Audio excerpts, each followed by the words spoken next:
From the Kiss 92.5 studios in Toronto, Canada. Ladies and gentlemen. This is Roz and Mocha.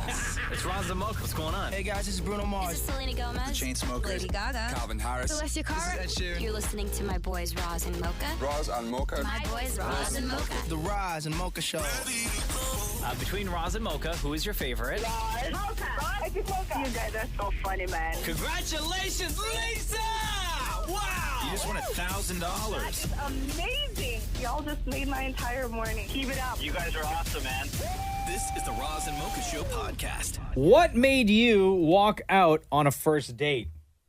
That is a question that this guy named Josh put out online because his experience was he went to go pick up a girl. Right. And she introduced him to her 3-year-old son, as dad. So he dipped. And then the replies kept coming in. Yeah. So what made you walk out on a first date?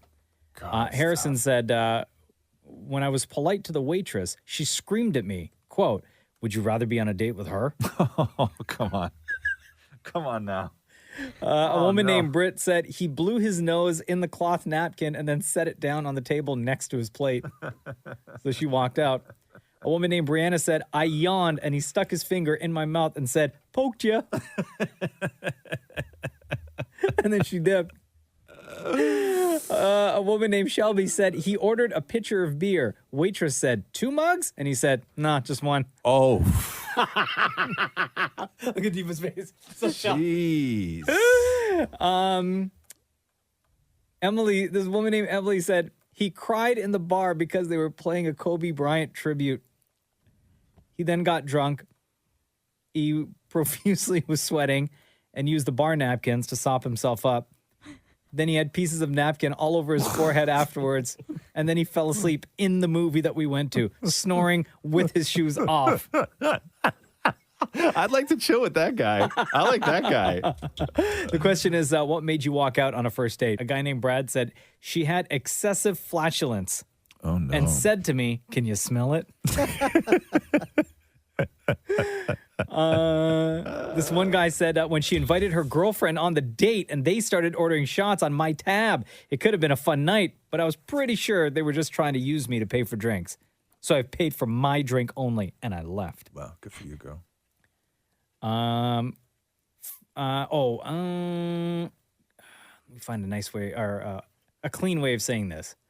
This one person said basically this guy that she walked out on after their first date because he said basically he wanted her to stay home and not work and just have babies for him. Wow, on the first date he laid that out there. Yeah. You have to be really committed to that life. Another person said the moment her nephew called me uncle, I was gone.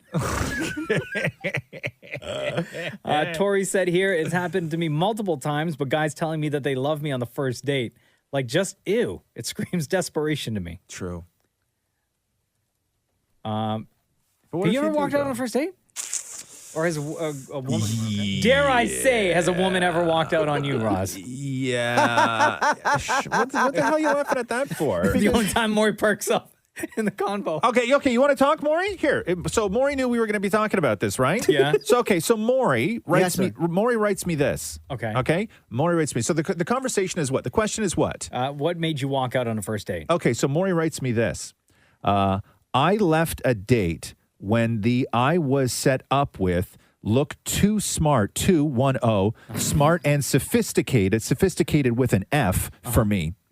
I left a date when the I was set up with looked too smart and sophisticated for me, no period. Sophisticated spelled SOFISTICATED. Right? Damn, bro, you need to put spell check on your phone. Like, it's automatic on your phone. You know when you actually turn out to be the thing that you're accused of being? Yes. Right? Yeah. Why would you text that to him? Why don't you just say it on the show?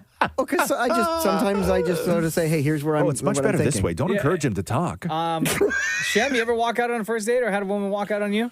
Never had a woman walk out on me, just a wife. Can we please note he's the one that brought it up, not us this time? I knew that it was coming, okay? It was. I have 5 jokes that I wrote earlier. No, I've never walked out on a first date. Never have. No. No. Deep, have you ever had a date? Roz, yes, I have had a first date before. Well, it was with my husband. But you've only ever Okay, been sorry, with your- sorry, Bilal. Deepa. Have you had more than one first date? No. Okay, sorry, my bad. But your first date was fine because Yeah. it worked out. Y'all are married now. No, it was a really bad first date. I'm surprised that he saw me again after it. Do I have time? to tell How you what old were you? happened? How old were you? I was 18 at the time. Yeah. I was working. I Yeah. worked for a nonprofit at the time, and we were flirting heavily on Facebook Messenger. And I was like, oh, you know what? I think I'm going to invite him out to see what I do for work. And at the time, I would go to schools and do action planning and speeches about social justice. So I was like, hey, Thalal, do you want to come see me in action? And he was like, cool. And at the time, I couldn't drive. So I got one of my coworkers to chaperone our first date. So she took a company car. No. And she picked Thalal and I up. No. And she drove us to the school, dropped us off. Yeah. He stayed and watched me do my speech. She went to a Starbucks to read a book. I literally had to call her when we were done. And I was like, hey, can you drop us off to a Tim Hortons? Oh my God. Dropped us off to a Tim Hortons. We spent 3 hours just sitting at a Tim Hortons during the workday. And I go back to the office and I got into so much trouble because, I wasn't there the whole day. I spent it with him. But the end You had of a the date during the you took a date on a work assignment I did. and had to have yeah. a friend go and pick him up. Yeah, no, so he my could come to coworker. a school and watch you do a speech on social justice. Yeah, exactly. Hot. So hot, So guys. He called me Bud at the end of the date too. What made you walk out on a first date? Let me read you this one last one. I'm shocked this even happened, okay? He took me on a walk in a forest at 11 p.m. and then peed next to me in a bush. The Roz and Mocha Show podcast. This guy posted online the question of what made you walk out on a first date, because his experience is that when he went to go pick up his date, she introduced him to her 3-year-old son as dad. That's so brazen. Another woman replied and said, I yawned and he stuck his finger in my mouth and said, poked ya. And then she was like, yeah, that's it. Sarah's on hold. We'll get to her in a second. Let me see here. You ever done that to somebody? Put your finger in their mouth when they yawn? No. It ruins the yawn. They get big very time. upset. Yeah. Oh, They get somebody said very upset. he kept picking his nose and he didn't even know he was doing it. Reads one text. Another one says, Rita here, my blind date told me I had a big nose. Another text says, went to the movies on a first date, bought popcorn to eat, and she spent half the movie eating her nails instead. This guy came at me with venom tongue 2 minutes in. Oh, wow. Jeez. Somebody pointed out, because we asked you the question, Roz. Yeah. Right? Yeah. But if you walked out or if anyone walked out on you, you said yes. Yeah. And then they were like, yo, Roz is totally avoiding the question. Who walked out on Roz? Don't even remember. I don't even remember who. I've convenient, guys. I've been walked out on, and I've walked out. I think the one where I walked out there was a woman who showed up. Yeah. And it was the daytime. We were I was sitting at a coffee shop, and she walked in and you knew she was there because she walked in wearing, in the daytime, a hot pink bikini. And she drove up in a Jeep that she didn't actually put in a parking space. She walked in, looked sort of drunk, took a look at me, and started grabbing salt shakers off the stand where the host sits and started throwing them across the restaurant at me before leaving. Because you look dry, you need some seasoning? I don't know what I did, but I did something. You didn't have enough flavor, bro. Right? Your fit wasn't nice. And she looked like she played softball. Like these were not like these weren't coming at me, in any sort of way other than to injure. Right? Yeah. And I was alone in the restaurant. Oh man, I was the only person in there. How embarrassing. Yeah. So yeah, there's that. Sarah, go ahead. So I met this guy on Plenty of Fish, and I showed up at the Tim Hortons because I always go in like public areas for the first date. And I got there, and in all of his pictures, he smiled like without showing any teeth. So no worries. We go and sit down for coffee, and then as soon as he starts talking, I notice that he has no bottom teeth. Oh no. Yes. Is it all gums down there? All gums. It was like I could tell he had a few at the back, but still, like, I felt a little catfished. Wow. So he could eat a churro, but not corn. Yeah, no. Right? I want all the food possibilities in my relationship. Oh no. Yeah. So no phone call, no follow-up date. Yeah, no. I actually set my second phone on a timer for when, like, if the day was going bad. So then I received a phone call from work and said, I just have to go. Hey, did you ask about the teeth? I don't know if I could know. Like, I would have to No, know. I felt like that would be really rude. And, you know, I felt like maybe somebody out there was for him, but it wasn't me. Thank you very much for that, Sarah. Yeah, you're welcome. Have a good day. Thank you, you too. Bye. Patricia, are you there? Hi. Hi. What made you walk out on a first date? It's Roz Mocha, by the way. Welcome to the show. Hi. Thanks for having me. So basically, it's like, it sounds like an unreal story, but it's so real. This girl lived in Georgetown, and we were talking for about 2 weeks. And me coming from Vaughan to Georgetown was like a hike. And I get there, and she didn't tell me she was a turkey farmer, number one. Then, two, she brings me into her grandparents' house to, like, hook up and stuff. And, you know, like the gays do the sniff test, you know? We have to know if we're clean. Oh, my God. She didn't just smell like turkey, but all of the other. Okay, we get it. We get it. It was. Okay, thanks. Not good at all. Okay. You gays. Okay, thank you for that. Patricia, appreciate it. The Roz and Mocha Show Podcast. Let me just say that I'm going to play you something right now, and I am not in any way trying to shame anyone. And your life is your life, and your kinks are your kinks. But I discovered something today. You know, you're reading the news on your computer, right? You go to click on a video, and oftentimes there's one commercial, sometimes 2 to 3 commercials. Yeah. Right? Regular websites. Like, I am not in any sort of dark corner of anything. Sure. I'm reading the news today. Okay. So, commercial rolls. And I'm like, okay, what is this? And then the commercial went by, and then I spent 40 minutes of my day today trying to find that commercial again because I needed to know if what I heard was actually what I heard. Remember, I'm just reading the news on a regular news website. Okay? And so this is the commercial that rolled before the video that I wanted to watch. Okay? Okay. This will not be easy for me to do, but I'll make this quick, so listen up. Because I wear diapers, I find it hard to get out of my comfort zone and meet people. I found this site called abdlmatch.com where I was able to easily meet other people on the site who love diapers, just like me. I met mummies, daddies, diaper lovers, and littles. I never felt so comfortable online in a community that was non-judgmental. Finally, I did not have to hide the fact that I wear diapers. The site was super easy to use. I was able to make my profile, and in a few minutes I started chatting with other people just like me. You can check me out on abdlmatch.com. Okay. See you there. Okay. Hold on. Diapers? Like an adult wearing diapers? So I had to make sure because I don't want, I'm not shaming anybody, whatever, even medical, lifestyle, kink, everything else. Okay. So now I've been doing like tons of research on the ABDL community because it is in fact a community. So Deepa, you ready for this?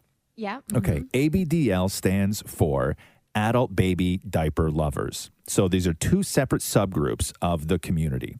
Now, while it's difficult to get an exact number of size, they say, online discussions and forums indicate that it's growing all the time. Particularly, an increased education on the topics reduces the misunderstandings and assumptions. So AB stands for adult babies. These are adults who enjoy acting like infants.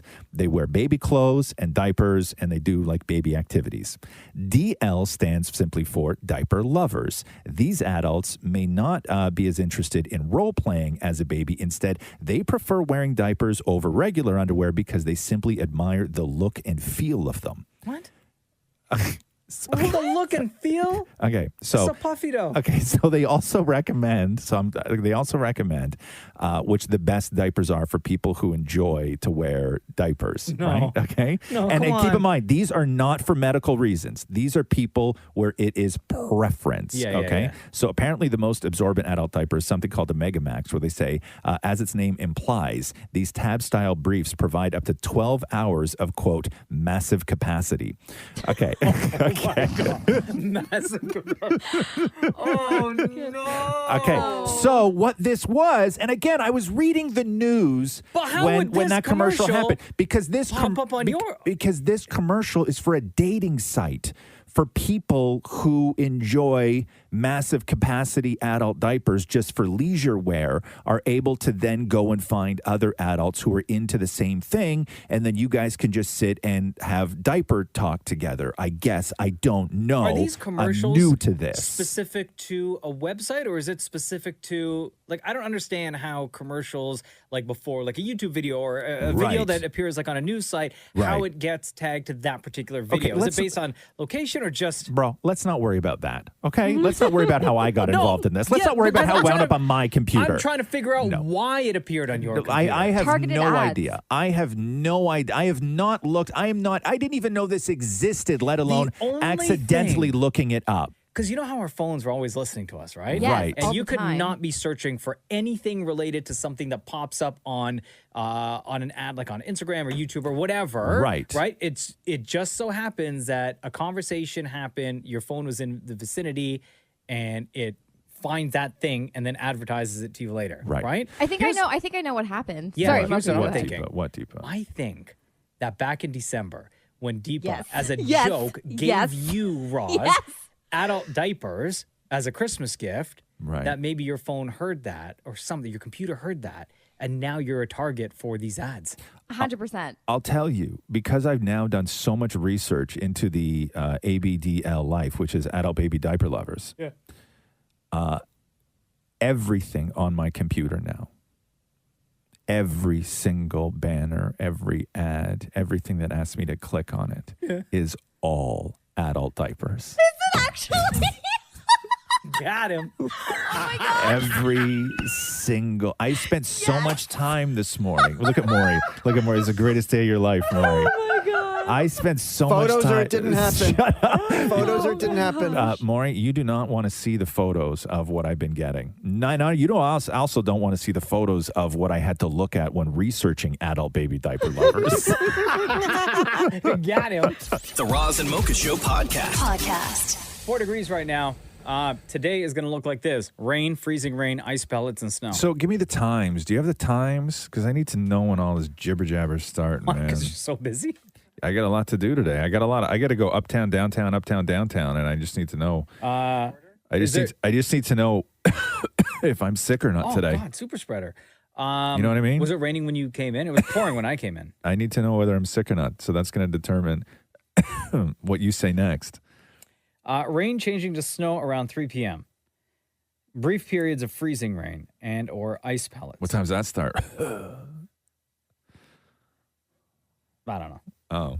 Man. All I know is that the rain is changing to snow around 3 o'clock this afternoon. For God's sake. I don't look at that stuff, Maury. 10 to 20 centimeters of snow by tomorrow. Oh, for God's sake. what they're it saying. was so rainy this morning. How rainy was it? Like horror movie rainy. Like crazy. I had a guy flash his high beams at me today because he thought I drove a little too close to him, I guess. I don't know. I was avoiding a big puddle on the highway. And I was still in my lane. He was behind you? No, he was beside me. He was beside you. Yeah. But how do you see his high beams? Because then I drove in front of him. Oh, you could or maybe he thought, maybe you cut him off. No. I certainly didn't cut him off. It was because we were going around a corner, and he thinks I drove. I know what it was because I was like, "Ooh, I'm close to that guy," but I was like, still within. I'm still within my rights, right? I don't know, man. What are you talking about? You don't know. You weren't there. How do you You've even have an opinion on this? Because you've admitted on the show that your eyesight isn't the best. No, listen, my eyesight may not be the best for, I may not have been able to read the man's license plate, but I can tell when a car is beside me. No, I don't have to. What's that? I bet if you were to No, take listen. a test, When I went to go get my You'd have- license, yeah. when I went to go get my license because I just got my full G license, they Congratulations, by the thank way. you very much. They looked at me and said, "Has a doctor ever told you need glasses to drive?" Yeah. My answer to that question was no. Did you go to a doctor What do you mean? to get your eyes checked? I've been to eye doctors tons of times over the years. Remember, I had shingles in my eye. I got bad eyes. I Well, need recently, glasses. didn't you say that you were told that you need glasses? No, not to. The question was, has a doctor ever told you need glasses to drive? Right. The answer to that question, truthfully, was no. Has a doctor ever told you that you need to wear Glasses? Yes. Of course. But you haven't asked the question. Do you think? I would never. I didn't ask that more. Would you What? ask that question? No. Why would I ask that question? I answered the question truthfully. I know you did. I know you did. Okay. They asked It's me all the about question. specifics. I know. Has a I get doctor, that. and the eye test machine was right there. But you know, COVID, they're so backed up. They don't even ask you to parallel park anymore. They're certainly not going to ask you to do an eye test in a trailer, right? That is so it was crazy. right there. It was 2 feet away from me. Yeah. Right. But they're not going to. You can't put your face in that COVID.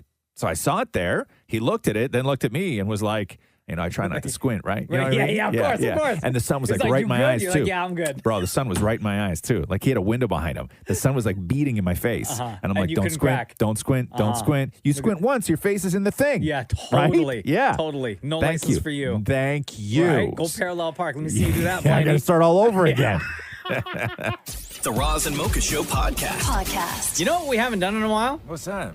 Kids write jokes. Oh, wow. This is a Twitter account where the person who runs the account accepts jokes that are written by kids. Yes. And he just posts them as they are written with the bad spelling. Doesn't bad fix the grammar. punchlines. No, punchlines suck because Yeah. kids don't understand punchlines Okay. or the setup of a joke or anything like that. So I have a bunch I'd like to share with you. Sure, please. Okay? I love these. These kids write jokes.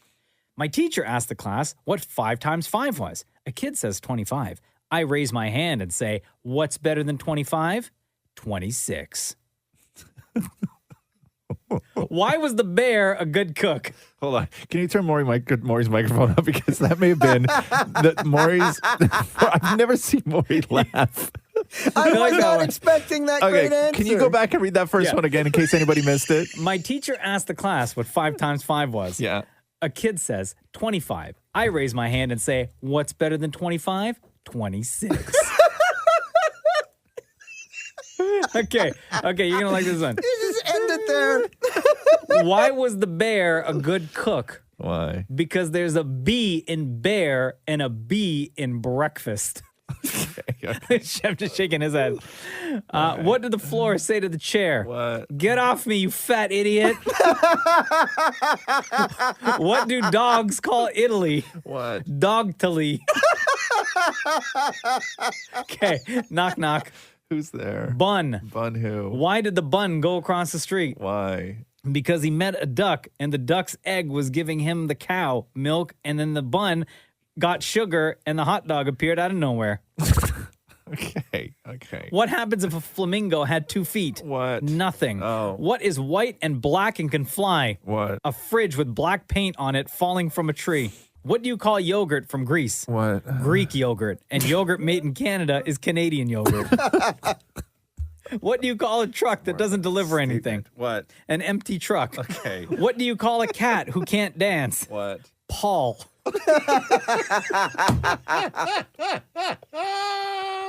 And finally, kids write jokes. What does NASA stand for? I'm pretty sure we read this one before, or maybe I've read it before and didn't share it because it Okay. sounds very familiar. Yeah. But what does NASA stand for? What? Not another spaceship. Ah! The Roz and Mocha Show podcast. I gotta play you this clip from a casting director who did Golden Girls, talking about how much B. Arthur and Rue McClanahan hated Betty White. What? Yeah. Why would this come out now? After the lady died. Sometimes, you know, So not like cool. sometimes when people pass away, like they feel it okay to sort of tell stories that they never would have when somebody was alive. Maybe Out of because- respect, you don't want to destroy a legacy, and also you don't want to get killed, right? Yeah. And then that person maybe asked about it all the time and have to respond. You put that person in a position where Believe they would me. have to respond. Believe right? me, nobody would ever ask Betty White about this if she was alive. Oh, okay. Trust me. So what Trust happened? me. Why'd they hate her? So this is a guy named Joel Thurm. Okay. And Joel Thurm was a casting director on Golden Girls. Okay. And he did a podcast recently where he was talking about his time on the Golden Girls. And I guess they were talking about Betty White and all the other ladies on the show, B. Arthur, Rue McClanahan, so on and so forth, and Estelle Getty. And the conversation comes up as to, I guess they were talking about, whether they all got along and this kind of thing. And then the man drops this bomb. Was Betty White popular in the cast of Golden Girls? No, the women hated her. All right, one of the things is, literally B. Arthur, who I cast in something else later on, just said, oh, she's a using that word. But B. Arthur called Betty White a C word? Yeah, she called her the C word. I heard that with my own ears. Oh, my God. And, by the way, so did Rue McClanahan. What she would do, for instance, was Estelle Getty she began to have increasing problems with memorizing lines. And she would write the lines on her hand. And if she went up, Betty White would make fun of her in front of the live audience. Oh. That may seem like a minor transgression, but it really does get to you. I don't have no idea how Estelle Getty felt, but I know the other two did not like her at all. Wow.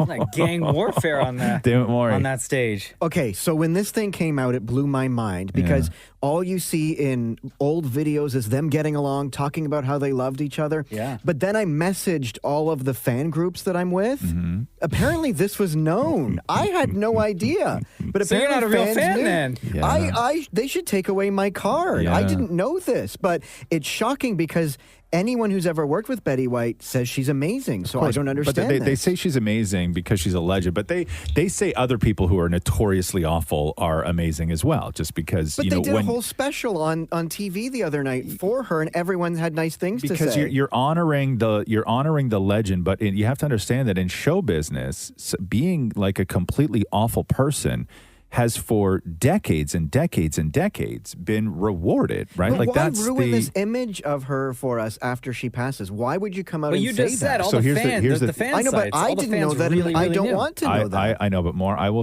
say this. Assuming that this man is not lying, and assuming that everybody on all the Golden Girl fan sites, have heard these stories for years, and B. Arthur and Rue McClanahan and everybody else. When you ask the question of why ruin her image, I will just simply say Betty White was the one that ruined her image. Maybe she was just trying to be funny in front of the live audience. You understand funny and you understand not funny, and I don't think that they're going to be calling Betty White what they called Betty White. And that's harsh. If they understood that she was just screwing around in front of an killed audience. me inside. It killed How many me. Golden Girl group sites are you part of? 4. 4. Wow. What else did Golden you Girls discover? forever, Betty White forever, Golden for you. Golden for you. The Roz and Mocha Show podcast. I'm going to quickly tell you a story of how Wordle saved an 80-year-old's life. Yeah, let me quickly tell you a story how I'm pissed off at Wordle. Why? Because today was the first day that the New York Times took over it, and the font's different at the top and everything else. And really? And it was such a New York Times word today. Oh, really? Please, yeah. Anyway, tell me how it saved somebody's life. So this 80-year-old in Chicago, right? Yeah. Was held hostage by somebody who broke into her house. Oh, For Jesus. like 17 hours. Right? Okay. Now, this person that broke in, he was like 30-something years old. He didn't do anything to harm her, Right. but he just broke in and said to her, like, I'm not going to hurt you. Right. But there's no reason given as to why he broke in or why he ended up holding her hostage. Right. So this woman, this 80-year-old in Chicago, her daughter lives in Seattle, across the country, right? And kept texting her mom and wasn't getting a reply. And then called the cops. Cops showed up at the house and found the 80-year-old. She was fine, right? Yeah. Arrested the guy. But the thing, it wasn't that the mom wasn't replying to the texts from the daughter. Mm-hmm. It was because the mom didn't share in the family group chat her Wordle. And she does this every single day. Really? Yeah. So the daughter was like, hold up. Something's okay. up. if she hasn't sent in her Wordle today and not replying and not being a part of it, something is wrong. Wow. And because we don't live in the same city, I'm going to call the cops and let the cops go and do a check on the house. Interesting. And they found the woman. That's crazy. Much like in our group chat, I don't play Wordle. You, Shem, Damnit Maurie, always play Wordle, and you guys always submit. I lost my answers today because it switched to the New York Times mid me attempting it. Mid me attempting it? Excuse me? What do you mean? What do you mean? New York Times noticed that you were using an older version and and then hacked it your phone? refreshed and went to the New York Times, and I lost all of what I was doing. So What do you mean all of? The problem you got is, 6 attempts, bro. I got it in. I did not get it. Yeah. And then it gave me the answer. So then it switched over to the New York Times. So then the problem is I entered what the answer was, and I could cheat and put out that I got it in one line, but Maurie, I there's won't do no that. way you would have ever. Nobody would ever believe that. Yeah, we would that you just got call today's in like, one. we already know that you cheat in Yeah, general. Yeah, and right? and can I just say that today's Wordle, right? Like it's such a New York Times word. Like is please. Are you done with Wordle? Please, me? Yeah. Am I done with it? What do you mean? Like now that it's, very New York Timesy, shishi foo-foo, are you done? Nah, yeah, keep going? no, yeah. Listen. Are they going to keep the? I don't know what are they the going to answer keep the count? You know how yeah, I didn't lose my stats, but apparently some people did lose their stats. Really? Yeah. No. yeah. Is it going to keep the count? It was like today was like 200. Yeah, and today. So the something. count's the exact same. It says that, they're all there. I Yeah. played 28 times and I've won 57%. Okay. Say that- yeah, say you, that have to, you again? have to say percent. You Yeah. can't say I've played 28 times and won 57. that right there, you ultimate What's cheating your right there. What's your percentage more? 57%. Oof, man. Hey, that's like in grade school, that would be good. Excuse me. Like if you got 57%, that's good. That would be good? Wouldn't it? Like it's half. Bro, you need to stop Ride that playing edge. Wordle. Riding that edge his whole life, eh? You gotta stop Riding playing that, Wordle. just on the edge of failure with everything you do. Like just on the edge. Riding the line. At least it's half. The Roz and Mocha Show podcast. I'm reading a story about French fry perfume. Excuse me? Yeah, so you know how I always said that Catherine comes to bed often smelling like French fries because before bed she'll rub apple cider vinegar on her feet, and then she crawls into bed smelling like vinegar. I'm like, you smell like fries. It's delicious. But this actually, What's the health benefits of rubbing apple cider vinegar? I on your don't feet? know, man. You know? Apple cider vinegar apparently fixes everything. I don't know. No, we use it in like salad dressing. No. It's apple cider vinegar in my house is for the body. It's not for the food. Oh. Yeah. I didn't know they made body-specific apple cider vinegar. It's not body specific. It's just it's the apple cider vinegar you buy in the store. Uh-huh. You just rub it on your body. You mean the thing I have with the pots and pans? Yeah. Right. Yeah. Like I've taken a shot of it before. Like that same kind? Yeah. But you got in your house, Catherine just uses it all over her body. Yes. Yeah. And is there Just anything? on her feet or like What's everywhere? that? Other places. Other places Like her too. elbows and stuff? Yeah, like other places too. Yeah, apple cider vinegar is disgusting. It's isn't that the stuff where they're like the good stuff contains mother? Isn't that what it is? Excuse me? What? Apple cider vinegar? Am I right about that? I believe so. Do you know the chunky stuff in the bottom? Uh-huh. I think that's called the mother. No, it's not. I think it is. Hold on here. It's 'Cause not I'm like bits of apple or something? I'm always grossed out by. Look at Deepa's face right now. Deepa, do you use apple cider vinegar, Deepa? No, and I also don't understand why anything at the bottom of that would be called mother. That Yeah, doesn't sound here, watch. right. Yeah, because if you look on the bottle of apple cider vinegar, it'll say contains mother. And then what is the mother in apple cider vinegar?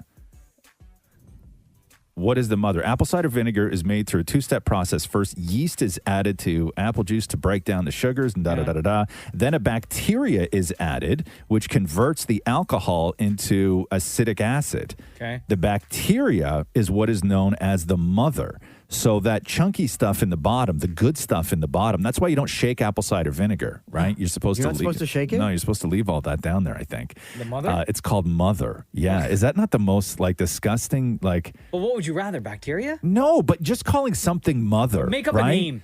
Like I only Bits. want this stuff with mother. You know what I mean? It's just super weird. call it right? chunks. It's super weird. It's just like the difference between like, somebody asking you to, call me daddy or somebody asking you to call me dad, right? Like there's a huge difference Hey, in there, so go right? back to this thing about smelling like fries. Oh, yeah, the perfume. Sorry, I got sidetracked. I got sidetracked by mother. Mother. Wasn't it Mike Pence that calls his wife mother? Yeah. Is that He who it does, was? yeah. Mother. Get the perfume. Shush. Don't you rush me. Okay, I'm in the middle of something here. Idaho Potato Commission decided to celebrate Valentine's Day by launching a potato perfume. Now it's called Frites by Idaho. And beautiful name. And now you would think that there is an artificial way to sort of create the smell of potatoes or French fries. Yeah. But it's not. There's no chemicals. It's made from distilled potato. Oh, straight up. Straight up, Right straight from up, the source. straight up distilled potato. Yeah. Whatever deep up fries are delicious. You don't think You don't- that's smelling No, but French what? fries? why Like would you smelling want like French your fries? partner to like smell like French fries? Is the purpose of it to like make you want to eat your? No. No. I retract my statement. I'm not going to finish Stop that right there, statement. I Deepa. Yeah, apologize. David, you're walking it. Words, stop. You know what? I would try that. You would, huh? Absolutely. Wouldn't mind smelling like French fries? But you'd want your partner to wear it, not you. I wouldn't mind smelling like fries all day, though. No. Yeah, Hey, but wouldn't you love smelling that on Jenna? but didn't they also, didn't McDonald's just release quarter pounder candles the other day? yeah, and Canadian Did they Tire really? released one that smells like allegedly Canada, but it smells like tires. It smells like Canada. Oh, it smells like a Canadian Tire? Like Yeah. it smells like the rubber that all Canadian Tire stores smell like? Yeah. I do enjoy that smell. You think? So do I.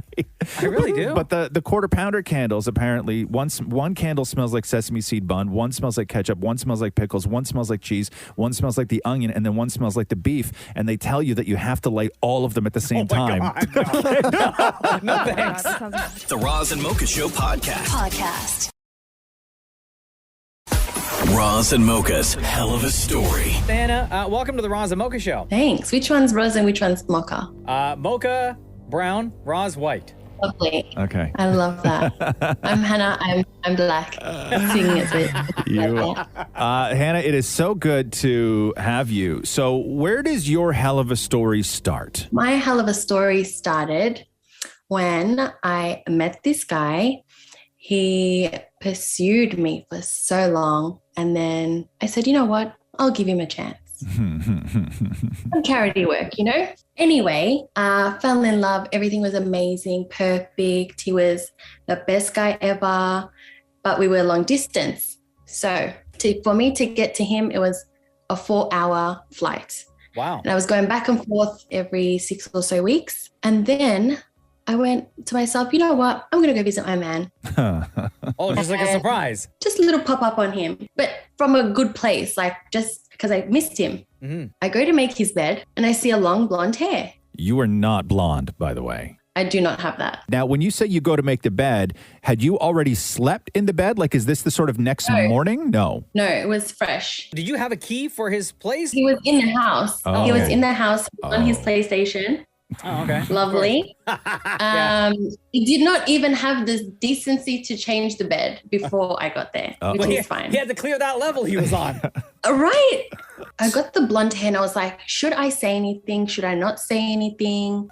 I was contemplating. I was doing like the calculations in my head, you know? Yep. Trying to be smart. And then I thought to myself, why don't I find every single blonde female that he is connected with? So I went through his Facebook friends. Yeah. I went through his, I think it was like 1,000 or so Facebook friends. Wow. At the time, I eliminated all the men and then I did it by hair color. So everyone had to be blonde.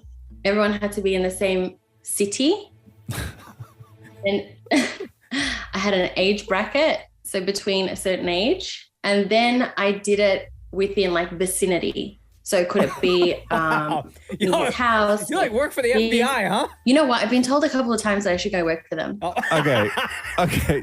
So you have the hair. So what did you discover? What did you realize? I found one lady that fit all of the criteria: the age bracket, the vicinity, the hair, everything. And you were like, got him. I got that. Got that trifling ass. That one. He was with right my man. In my palm. So, but I was still a little bit sneaky. I didn't have him in the exact spot that I wanted. I wanted to be 100% sure with no doubts. So that night I grabbed his phone. I found her name in his phone, in his contacts. I texted her from his phone a simple good night. Yeah. 20 minutes passed. She replies, good night, baby. I can't wait to see you. Oh, damn. Got him. I did get him. So what happened? So he was already in bed, nude. Yeah. So I grabbed the phone from the living room. I calmly went to the room. I said, hey, your baby wants to say goodnight to you. Gave him the phone and calmly walked out of the house. He came running on the street, bare bottom. No! Oh, man. He even put on his underwear. Nothing. Oh, running out the house screaming, it's not what it looks like. This looks so bad, but nothing happened between us. We're just friends. He didn't know about the hair, though, right? No. He didn't know any of your detective work was going on. He didn't know about the hair. So did you then just dip, or did you explain to him what your process was? I never explained until I made that TikTok with the 13.2 million views. Yeah. I have never spoken about it with him in my life. Has he reached out? No, but his friend, his work friend, he reached out and she said, oh, is it so-and-so? But she knew. Oh, so the friend wow. reached out. So everybody else knew, just not you. Everyone knew. The housemates knew. The work friends knew. His soccer team knew. Everyone knew except for me. His soccer team. Yo. It's not cool, man. Trifling asshole hanging out with other trifling assholes. I need to know, would it have not just been easier to walk over with the hair and go, I know you're screwing around, and then just walk out the door? No. Okay. Oh. This man was super manipulative. Okay, Nope. so what do people want to know? Because now you're like lead detective that everybody is looking towards, right? So what are the questions that you're getting as far as advice or tips that you have? What advice are you giving to people? What have you learned? What tricks do you have? Oh, I have so many. How to find deleted messages, if need be. How do you find wait? How do you find deleted message? Like what kind of messages are deleted? Anything that's in the text. Give us that tip right now. How do you find it? Okay, you have to be an Apple user. Yeah. Okay, you go to Finder. Yeah. Is your iMessage connected to your MacBook? Sure. Yeah. Yeah. You go to Finder. You type in archive. Right. In the search bar. Okay. Okay. That's the word right there. Yeah. Archive. That is the. Hannah, say less. Do you know how many people right now are turning their cars around? Yeah. But before they go home, they're stopping at the hardware store to buy a hammer, right? A little bit of tape, a bit of rope. Oh no! Okay. Smash that hard drive. So you look for iMessage archives, and then you can figure it out from there, huh? Yes. Wow. One negative thing, Yeah. Apple got rid of this feature in the last update. So if you have something older, damn, yeah, then you can find. God, everybody like updating now. Yeah, some people like sitting there. System refresh. Where's the power cord? Oh my God, this was a hell of a story, and I thank you so much for sharing it. Well, your detective work definitely paid off. Hannah, thank you very much for sharing with us, and thank you for joining us on Roz and Mocha's Hell of a Story. A pleasure. The Roz and Mocha Show podcast. Yo, we're going to talk to this guy named Matt. He's on hold right now. He lives in Australia, and he's going viral for what happened at his girlfriend's place. So they get tipped off by somebody that there's something in the attic. Like literally somebody was like, you need to check the attic.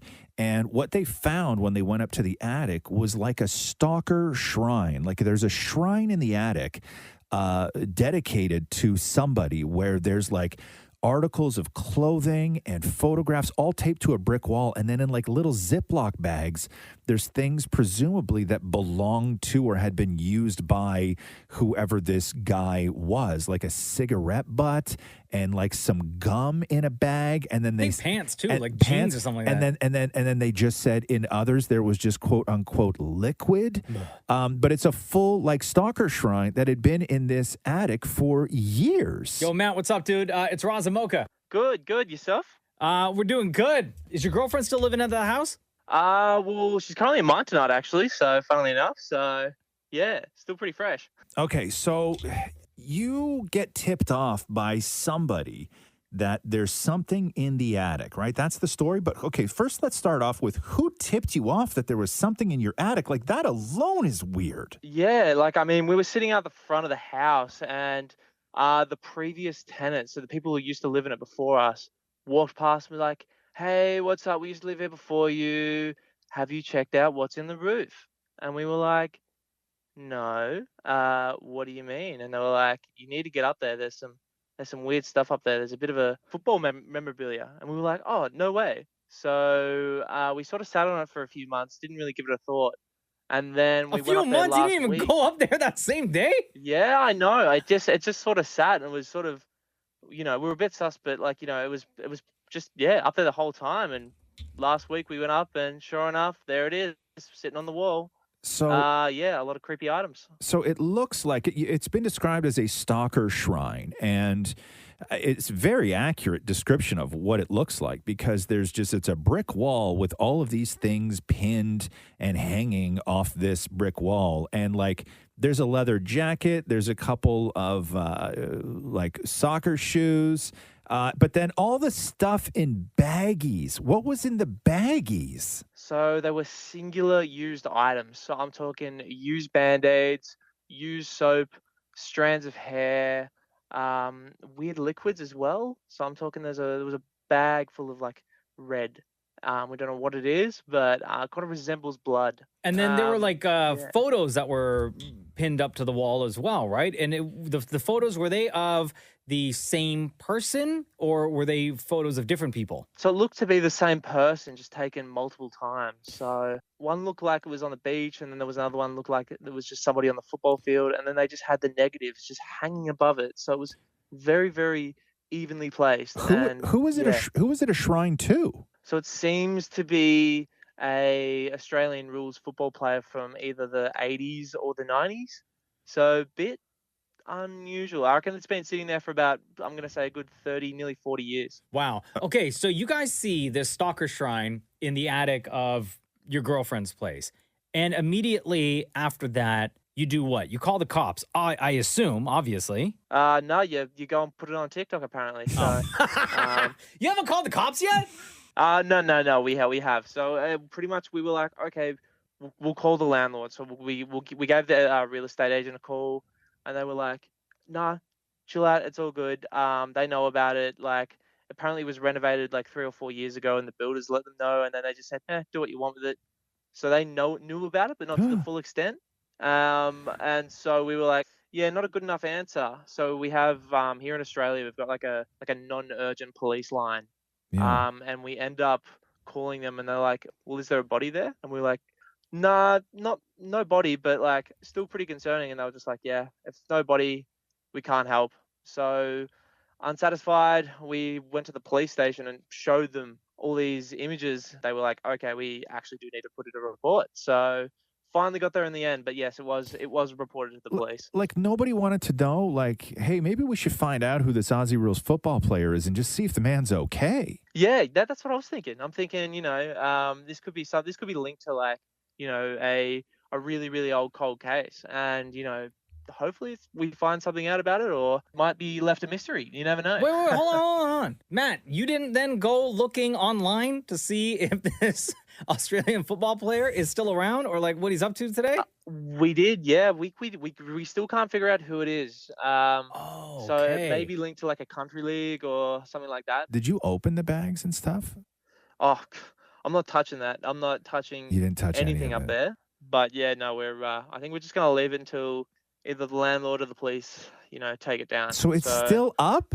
It's still up there. I can't believe. I don't know what's going on, man. Listen, okay, I only know. Truth be told, okay, I only know like what I know about Australia from what I've seen in movies. Yeah. Okay, but I need to know what is going on now. That there's 3 people who have lived in this house now who knew that there was a stalker shrine in the attic, and nobody has pulled it down. It's kind of eerie to think that it's just sort of hanging up there, sort of among us while we're living downstairs. So, but like you just go about your day. Like you have a little bit of breakfast, you go to work, you and your girl come home, you kick it, watch a little Netflix, and then you go to bed with the shrine still upstairs. Yeah, pretty Dude, much. okay, yeah, man. With a little plastic baggie stuck to the wall Yeah, that may or may okay, not have bro. blood in it. Yeah, dude. I was just gonna say, okay, like you're like, and again, I don't know a lot about Australia. Okay, from what I understand, you're a lovely people.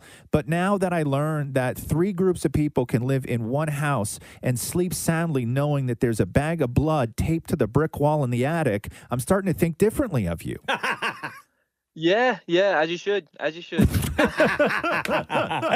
Yo, Matt in Australia, thank you so much for joining us on the Roz Mocha Show to talk to us about the stalker shrine that you discovered in the attic of your girlfriend's house. Yeah, no worries. Thank you very much for having me on. The Roz and Mocha Show podcast. Roz and Mocha's Fix My Life. What advice can you guys give me? Okay, so my question is... Got a problem you can't fix? Roz and Mocha got you. Alex, hello. It's Roz and Mocha. How are you? I'm good. How are you? Good, buddy. What's on your mind today? Well, me and my fiance need advice about marriage, mortgage, and kids. Oof. Yeah, it says, hey, Roz and Mocha, Fix My Life. We recently got engaged and are excited to start a family, but I don't know what steps to take. We want to get married, but don't want to waste money when we're trying to save for a house. We want to have kids, but can't picture ourselves having kids in a condo right now. We want to start planning for our forever home, but the prices are just too much right now. We're at a dead end and don't know what to do. What is the best order to do everything in? So I assume that you guys have had multiple conversations about this. Yes, multiple. Yeah. What's her take on it? We're kind of both in the same boat where we just want to do like the best thing and like financially. Are you saving money right now, though? Oh, yeah, we both are. Okay. So you want to, so you're talking marriage, mortgage, and kids. That stuff doesn't have to happen in that order, right? Yeah. And Mocha and I have over the years disagreed on certain things when it comes to marriage, mainly the sort of waste of money that a wedding can turn into. When I say waste of money, I mean it's a waste of money when you can't afford it, right? Yeah. No amount of money should be going into feeding your fans and your friends and family and renting a hall if you are looking to save for other things. That's just my opinion. Okay, you're never going to get that. You're never going to get that money back. That money you can find later on, or maybe you realize after a while that maybe you don't need that kind of thing. Now, that said, that doesn't mean you guys can't get married. If being married is important to you guys, say before you have kids, you can go down to City Hall and get married. Okay, but marriage and weddings are two different things. If you say that you're saving for a wedding, a mortgage, and kids, then that's different. Yeah, we were mostly thinking about the wedding part. Okay, so let's put a pin in the wedding. You can have a kid anywhere, man. And if you're wondering right now when the best time, if you're like, okay, we are going to sit here and we're going to talk about this constantly, and then we're going to try and figure out when that best time is going to be, both financially and in life and security and house and all that other stuff, when it's the best time to have the kid, that time will never get there. Yeah. Okay? Like, are you two, like, pretty eager to have a child first? Or, like, right now? Yeah. I mean, like, we want a kid, and, like, we want to start a family, and we're just really excited for, like, to just start all of that. So we also don't want to bring them in a condo, right? We want a big house with a backyard. Everybody does. Everybody does. Yeah. Yeah, but you're not going to always get that. Or you're not going to get it right away, right? Yeah. And you said your concern was having a child in the condo that you guys are living in right now. A lot of people live very long lives with children in apartments and or condos, right? Yeah, that's true as well. Yeah. Why don't you, I understand, wanting to sort of own, and you got to, you want to own that place. But maybe there's better things to do with your money than trying to come up with a monster down payment. Mm-hmm. Maybe find a place to rent and save, and you guys can have a kid in a rental, and then you can move out of that rental and find another rental that when you can able to afford a little bit more. Maybe you're renting a place right now, and then you get a raise, or after you have the kid, your girl goes back to work, and then she gets a bump in pay, and then you can afford a little bit bigger of a place, and you go and you rent that place. The idea of throwing money away right now on renting something, it's not like it used to be. That conversation doesn't even exist anymore. And just be smart with your, like, if saving for your future and all of these things, you have to start now. And if taking on a mortgage makes financial sense, which I'm getting the sense that it doesn't for you guys, you'll be house poor. But you'll own, but you'll be house poor. Nobody wants that life. Like at all. There's a freedom that you guys can have with having a kid and just sort of renting around for a little while. And you'll be fine. You will be fine. There's no reason that you can't have a kid in a condo, man. Yeah, no, it's the way you put it. No, it makes sense. I think that you're trying to and I'm not saying that you're trying to come up with excuses, but you got a lot of things in your way because I think that you guys as parents are going to fail. Well, yeah, of course, that's one of our worries. And I mean, we just want to bring them into obviously the best possible life. Yeah. Do you love each other? You love each other? Oh, of course. Okay. Yeah. You got to, where do you live right now? A condo? Yeah. Is that condo full of love? Of course. Yeah. That's all your kid needs. Yeah. Your kid doesn't need it. Your kid doesn't need. It's nice to have a backyard. Sure, it's nice to have a backyard, but whatever. You walk down an elevator and you go to the park. Okay, so there you got that. You learn to right? figure it out quite quickly. Your kid doesn't need like a basement and a pool table, man. Your kid just needs you to love them and to kick it with them and to play with them and be a great dad.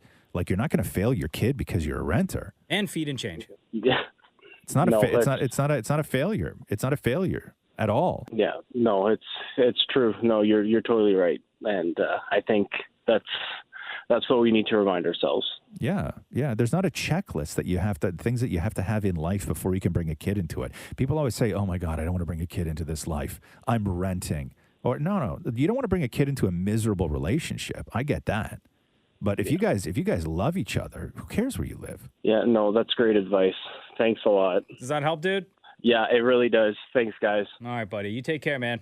All right. Thanks, guys. Roz and Mocha's Fix My Life on Kiss. Been a while since we've done this, Roz. Roz and Mocha's Vintage Moments. Get it off your chest. Get it off your chest. Yeah, Roz and Mocha's Vented Moments, y'all. This is, we give you the show, we give you the platform. If you have anything that you need to just get off your chest, as we said, or vent about, maybe it's not something that you can say in front of the people in your world. You can't say it in front of your boss or your spouse or whatever it is. It could be extremely petty. And it could be something that you're not even willing to put your name attached to. It's just you just feel a certain way and you got to let it out. You don't have to give us your name. You can be completely anonymous and we won't ask any follow-ups. We won't ask you who you are. You just come on the show, take our audience and vent. What is your vented moment? Yeah, so I have beef with the callers that call in and ask you guys, well, are you going to ask me the question who my favorite is? Like, it just defeats the whole purpose of who is your favorite? And quite frankly, I think that those people should not even have their votes counted. Oh. And for all those people, yeah. And you know what? And for all those people that are like, Roz, you give great advice, but, Mocha's my favorite. Like, what about Mocha's advice? He gives good advice. And how about people that are like, oh, Roz is so sexy, blah, blah, blah. Well, how about Mocha? Where's Mocha's love? Like, it just defeats the whole, I think, integrity of the Ask Roz and Mocha, or who's your favorite? And quite frankly, also, I think that those things shouldn't count. And that's it. I can't help but take this vented moment personally. Wait, so you want us now to go back, like in the archives of the Roz and Mocha show, and figure out all the who's your favorite, where the person says on the phone, aren't you going to ask me? And then discount those ones? Yeah, absolutely. It's like asking you, oh, are you going to ask me who, are you going to ask me, how my day was? Nobody cares. Have I hurt you in any other way that you need to get off your chest? Roz, no, you haven't. Okay, good. But it's just yeah, it sounds like Mocha doesn't get any love. I feel like. Are you Mocha's advice? Listen, I know we're not supposed to. I know we're not supposed to jump in, okay, during the vented moments here. But are you seriously on our phone telling me Mocha doesn't get any love? Yeah, none. Zero. No, he gets love for his laugh and how he's funny. Yeah, but I feel bad that no one says, oh, Mocha's good looking or Mocha gives good advice. So let's just, everybody gets everything then, right? Yo, why so mad? No. I just think that it should only count if A, you guys ask, and B, I feel like Mocha should get a little bit more love than what he gets. Oh, his laugh. Mocha, I agree. Mocha should get all the love. But again, I'm just I can't help but take this personally. You know what I mean? No, you're good, Roz. Oh yeah, I'm good. Thanks. That's great. But not sexy like me. Not obviously. Before we let you go, between Obviously. Roz and Mocha, who's your favorite? Because this one's going to count. Roz. Oh, what? Really? What? Yeah. Hold on Yeah, a second. Yo, Hold on a after second. you just Hold on a second. vented about how I don't get love and nobody says I'm the favorite or that I'm sexy, I ask you who your favorite is and your response is Roz? I thought I had this W right here. No, it's Roz. Wow. Period. End of story. I'm not going to get into it, but I just feel like everybody who asks, "Oh, are you going to ask me the question?" It should not count. Wow. Okay. Yeah. And those that say Mocha, they should give other reasons other than, "Oh, because his laugh and because he's so funny." Because this was vented moments, this one does not count because it wasn't like a regular. Thanks. Okay, thanks. That's just, that's great. Thank you for your vented moment. Yeah. I love you. The Roz and Mocha Show podcast. Need you to watch my back real quick. Why, what's happening? My enemies are out there. Oh, my enemies. My enemies, they're out to get me. Simon Levive, the Tinder swindler, has joined Cameo. Cameo, for anybody who doesn't know, is a place where celebrities, the notorious, whoever you are, can go on there and you sign up, you make an account, and then you charge fans money, and then you give them or their loved ones personal greetings. You can wish happy birthday. You could say, stuff to their whole office, wedding proposals. You can tell somebody off. You can dump somebody, and you can get a celebrity to do it. So Simon Levive, the Tinder swindler, is in fact now on Cameo. Trying to make money legit. Yeah. So here is, I guess, this is his announcement on Cameo, right? Yeah. Hi, everybody. I'm so excited to be here on Cameo.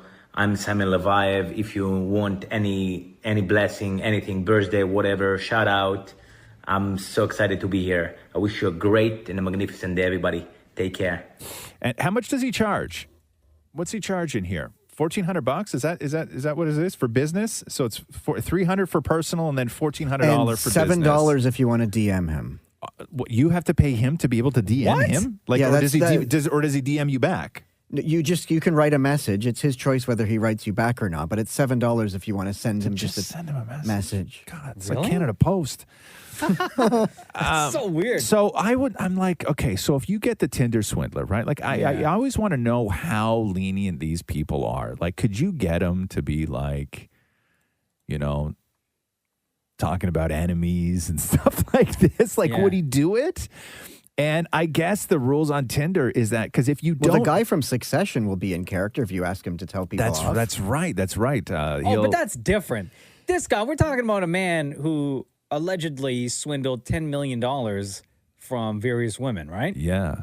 But so here's an example of one of Simon Levive's And cameos. this is what I'm paying. How much? $300. $300. Hi, everyone. Here is Simon Levive for my bed. Hello, man from El Paso, Texas. Here is a tip. If she loves you, she will loan you $1,000. Watch your kid and let you go to Cincinnati so you can hide from your enemies.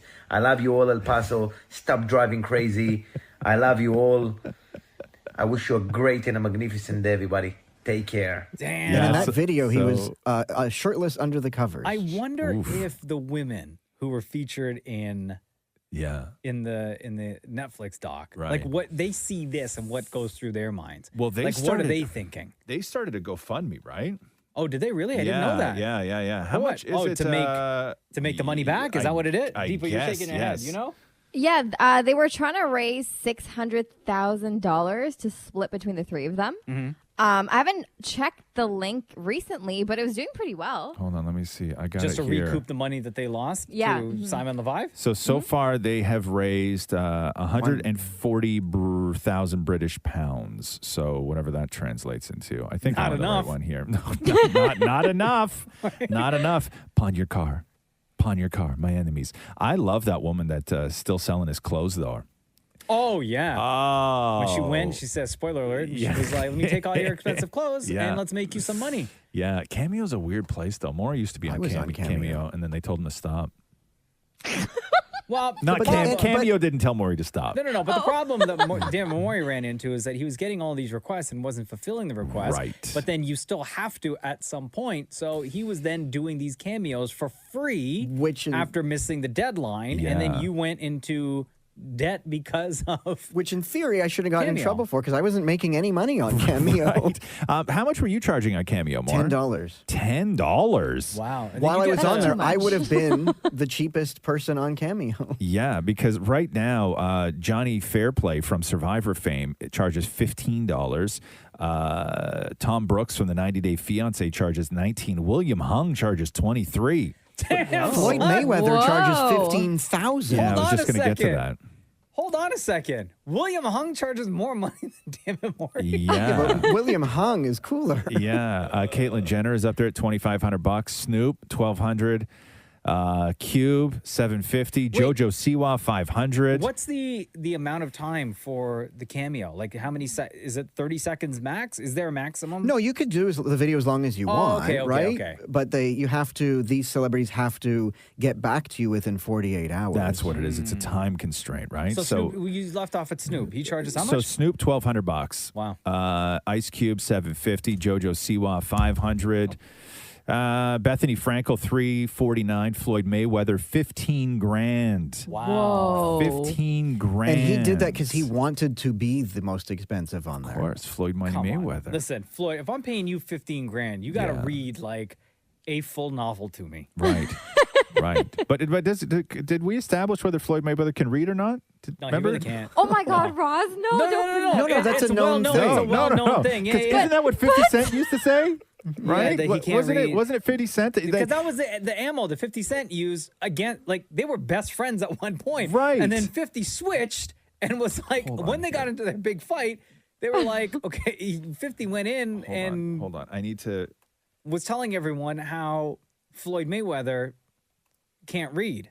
Or he doesn't read well. I have to find this. I have Sean, to what were you find gonna say? this one stat. Yeah, what it is that Floyd was at a radio station in the United States and he was doing radio promos and struggled to read. That went viral. That's why 50 Cent started making fun of him. Oh, Right. And But then- he can read though, right? Can he? Or he just can't? He doesn't Well, know. don't you remember? Hold on here. I gotta find. I gotta find the exact. I have to find the exact number here because Floyd Mayweather wound up turning it down.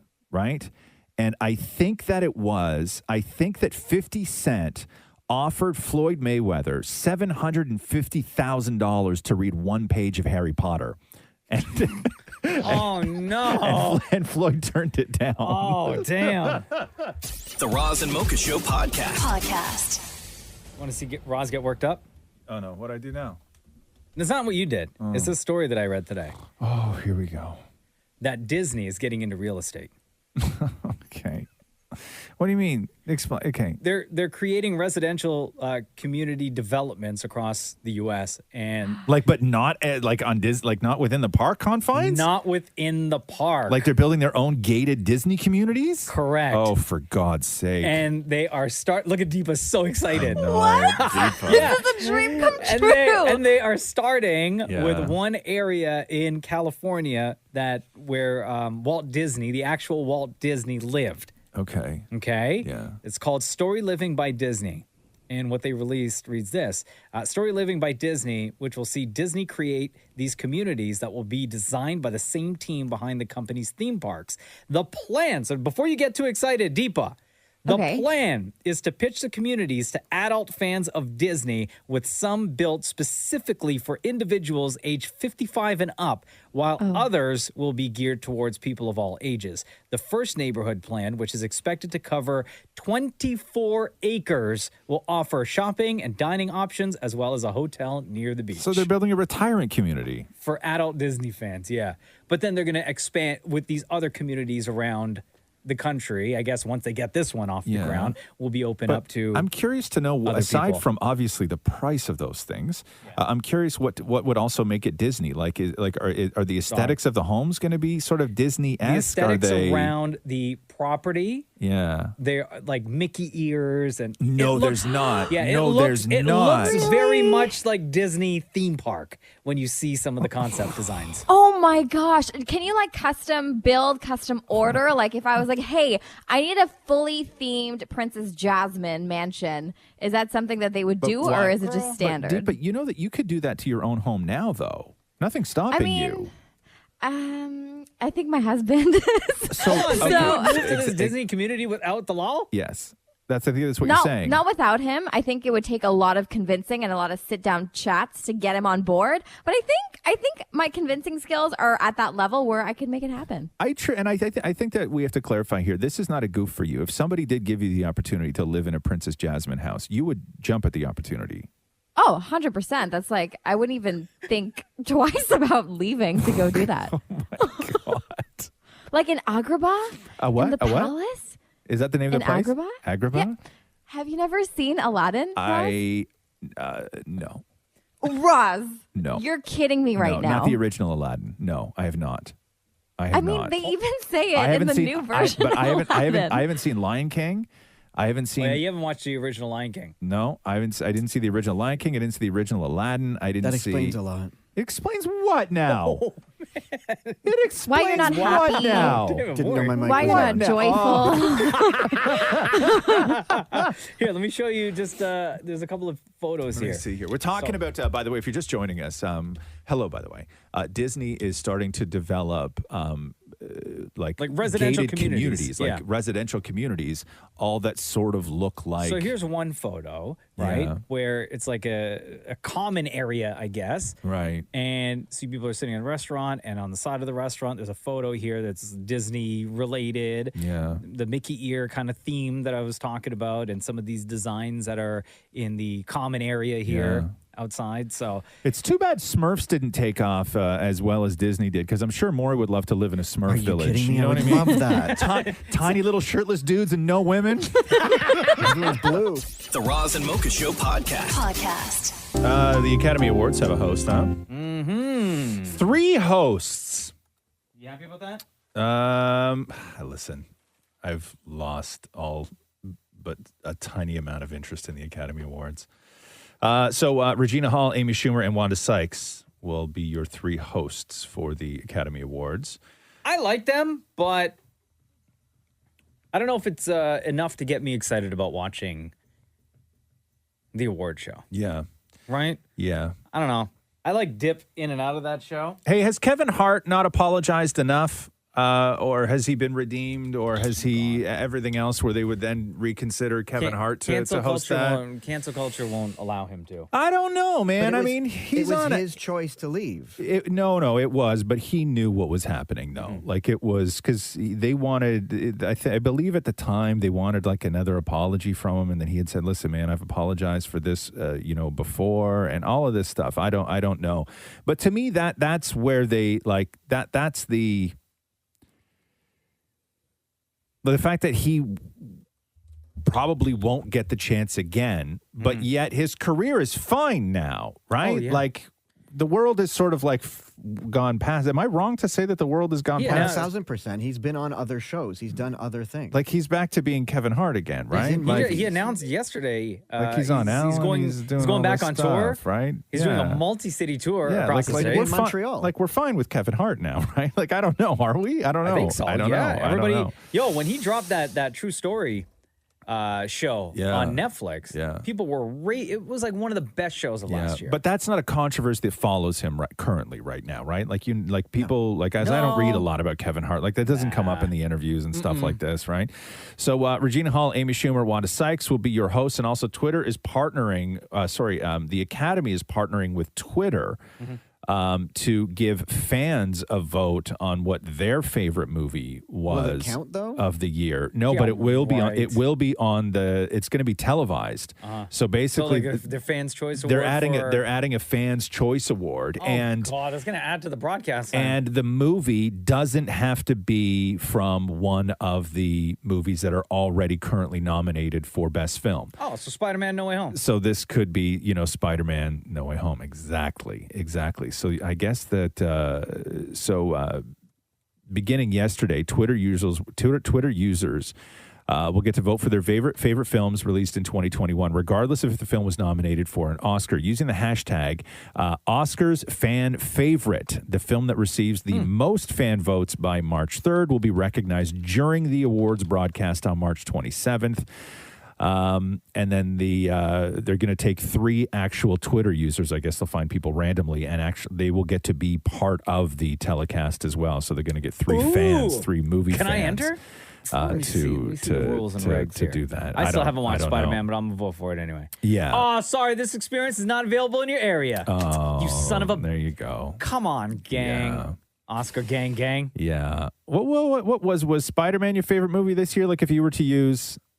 Well, I mean, I didn't watch it. You didn't even see Spider-Man yet. Nah. Oh, right. There was a second spoiler from that movie that How have you I not seen it? You just read. don't go to movies and stuff, I guess, eh? But now that things are opening up again, maybe I will. But there was a second spoiler that, I mean, I kind of figured, but I read about it last week and I was like, yeah. Got me. Yeah, I don't know. But Tick, Tick, Boom was mine. Tick, Tick, Boom was yours? That was insane. Who's in that again? Spider-Man. What? Andrew Garfield.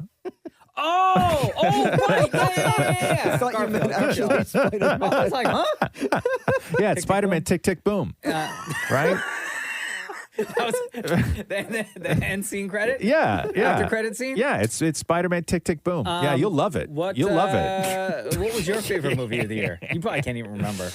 Oh, for Half of what God's you watched, sakes. anything I you don't watched. even remember what I watched. Probably some, Amazon Prime or Netflix romantic comedy, to be honest You with like you. Ghostbusters? Yeah, I like Ghostbusters. I thought that Unforgivable was, was really that was good. Free Guy? Yeah, no, I didn't like Free Guy. You didn't? No, I didn't The like Free Guy. Matrix? Oh, No, I didn't like The Matrix. I mean, I liked one part of The Matrix. Did you see The Reminiscence? Matrix yet? I don't care for it, so you can No? spoil it all you want. Yeah? Whatever. Spoiler alert, everybody, Matrix. It would take too long to explain anyway. But no, The Matrix was fine. King Richard, Spencer? I didn't see King Richard. I didn't see Spencer. I didn't see any of those movies. Coda. I like that movie Coda a lot on Apple. That was a great movie. The French Dispatch? No, hey, I can't watch that Last guy's Night in movies, Solo. man. Last Night in... In Solo. That's one of Maury's movies. Last Night in Solo. You had yourself, bro. The Roz and Mocha Show podcast. Uh-oh.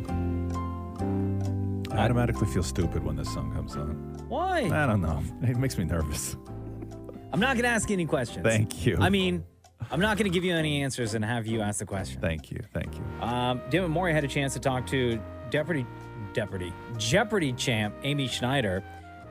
40 games she was on, $1.3 million. A lot. Is what she won. I feel Jeopardy is so unfair when it comes to other shows, Like, don't you feel that you win 40 on Jeopardy, you should come out with a whole lot more than just like 1.6? I know. Like, to me, that is a feat. Like, when you clock the difficulty of shows and the difficulty of breaking one of those records on Jeopardy. And no, I'm not saying 1.6 is not a lot of money. 1.3. Sorry, 1.3 is not a lot of money. But that's Jeopardy. I know. And you look at that. Jeopardy wins are harder than other show wins. And you look at that compared to some of the other champions in Jeopardy. Yeah. And she's like in 4th place behind Ken Jennings, who earned $2.5 million. That's a lot of money, yeah. James Holzhauer, yeah. 2.4 million. Matt Amadeo, 1.5. And then you have Amy Schneider, 40 games, $1.3 million. Man. This is Damnit Maurie with Amy Schneider. Okay, I need to know, have you already received the $1.3 million? Now, does Jeopardy do direct deposit, or do you get like an oversized check? What happens? New word, huh? Yeah. Direct deposit. They send a check. It's a pretty normal sized check with a unusually large dollar amount written on it. It's actually funny. We got that the day that the last episode was airing. And we had gone to our friends to have like a watch party, a little like kind of celebration. So we brought some champagne, and my girlfriend popped the champagne, and it kind of went everywhere, including onto the check that we had brought to show them, which was disturbing. But it was fine. We went the next day, got it deposited. There was no issue with the champagne being on it. You brought your check to a party? I know. Like, what are you take doing? Like, take a picture of it and just show everybody on your phone. Yeah. Right? Also, it's nice to know that Jeopardy pays up, like, ASAP. However, you can't be broke and smart and go on Jeopardy because they don't pay you out until your run is over. Mhm. Like, what if you got gas bills that need to be paid, but you just keep winning Jeopardy? They don't pay you out until you're done. No, that I was know. months she I was know. on that show. Yeah, it's not like every 2 weeks. It's like a No. job, right? Every 2 weeks, you get a little bit, right? The bills piling up. It's Damnit Maurie talking to Jeopardy champion Amy Schneider. When you get told you're going to be on Jeopardy, I imagine you assume that you'll be on for 1, maybe 2 shows, not 40. I'm assuming you did pack a few ensembles to wear, a few outfits to wear. Were you frantically running out at night to buy new clothes? Side note, I'm assuming 40 days of free room service also is a dream come true. One thing is that the hotel was not covered, so that I was paying for the whole time. Yeah, What? yeah.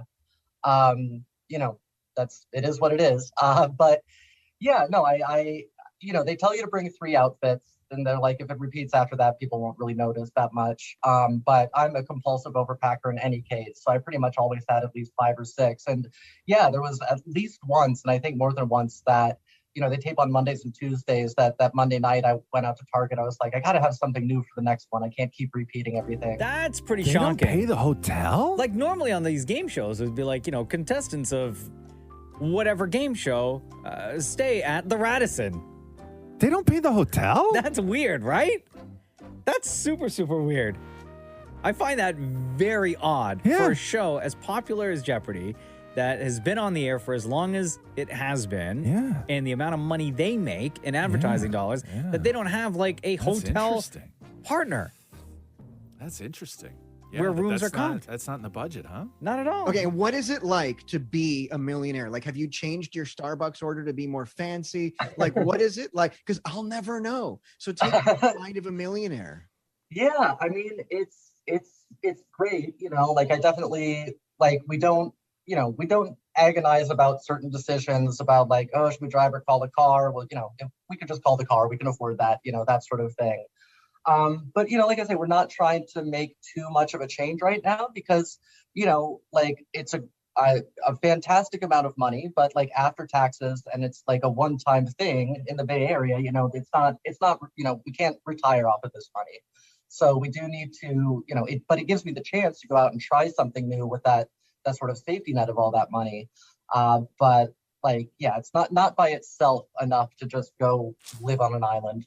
And your first purchase after you won was what?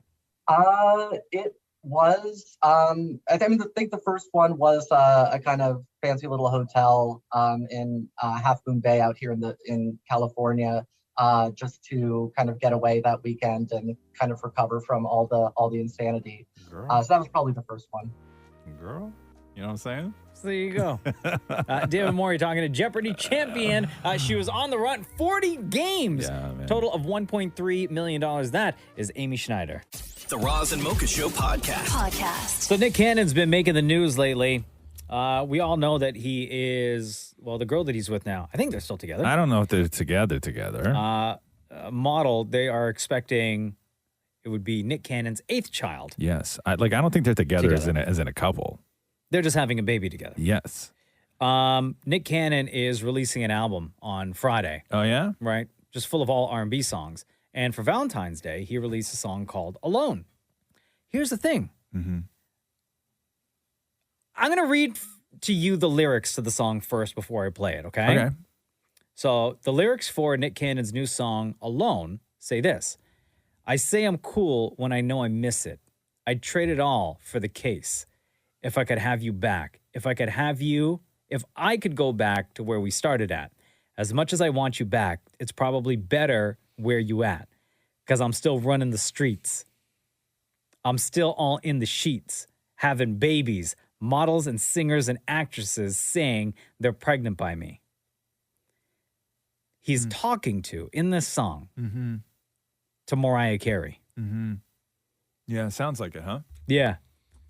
So, To take it a step further, Mariah Carey back in the day released a song called Love Takes Time, which Nick Cannon samples for his new song. Oh, he does. Yeah. Oh, so it's that on the nose. Yes. Oh, So this I is the gotcha. original Mariah Okay. song. I had it all, but I let it slip away. Yo, it's a classic song, man. Couldn't see how to read it wrong. Now I wonder why, feeling down and cold, trying to believe that you're gone. Yo, back when Mariah could sing. Love takes time to heal when you're hurting so much. Couldn't see that I was blind. So you can see why Nick Cannon would choose a song like this, right? Sure. Yeah. Just the words in this song alone. Like, he could probably re-sing this entire song and be like, yo, Mariah, this is for you. Nick Cannon and Mariah Carey also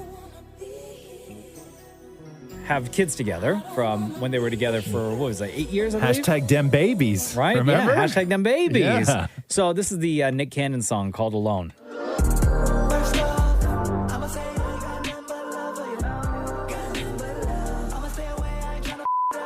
Oh.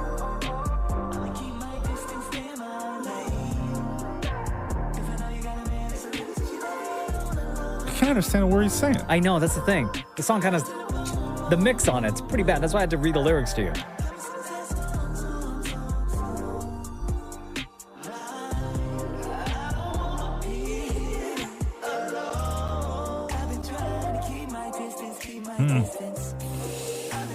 Well, Maury, what do you got to say to this? Huge Mariah Carey fan. First of all, I found it funny. So when this came out yesterday, I kept checking Mariah's Instagram to see if maybe she would share something to her. She never shared anything to her story about this song at all. No, she's not going to acknowledge it. But wouldn't she have to, if somebody samples your song, do you have to give permission? No, not necessarily, because she may not know, she may not own the rights to that song. And they're cool. Like, they still share the kids. Like, they're together all the time. So it's not like... Yeah, I know, though, man. That's like... I don't know. But That's like, why tough. after all this time? That's For Nick tough. Cannon, Also, right? Mariah has a boyfriend. Yes. Her Yeah, backup but why dancer. after all this time, right? Is Yeah. he, unless because it is the fact that he's trying to promote this album that he's dropping on Friday. Right. But why after all this time say, I really miss Maybe us? he does. Maybe he does. But to put it out there, knowing that, I guess we're talking about it, You know. knowing that it's not ever going to happen. Listen, man. There's no such thing as never going to happen. Talk to Kanye. And nothing You is on know? Brian Tanaka, her boyfriend's Instagram. What do you think? Brian Tanaka is going to say something? I just wanted hey, to make Nick, sure. great track, man. Really love how you're still into my girlfriend. Yeah, P.S. Stay away from my girl. Like, what do you want? What's that guy going to say? Just checking. Jesus. Have you checked her personal assistant's IG? Yeah, is that a at all? trash song, Shem? Oh my God. Okay. Yeah, it's pretty bad, right? Yeah. Totally Pretty bad. The Roz and Mocha Show podcast. Nick Cannon released a song earlier this week. It was like we had been playing a clip of it where you broke it down and we're talking about how this was a plea sort of to get Mariah back, right? Yeah. Is The that song what it is was? called Alone, and he released it on Valentine's Day. That's what it was, yes.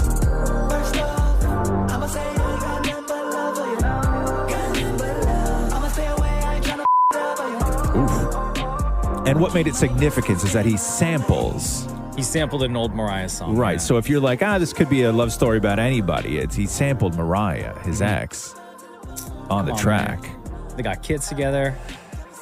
So Nick Cannon back on his show talking about this song, which is called Alone, and whether it was an attempt to get Mariah back. You know, you realize, man, I really messed up. I had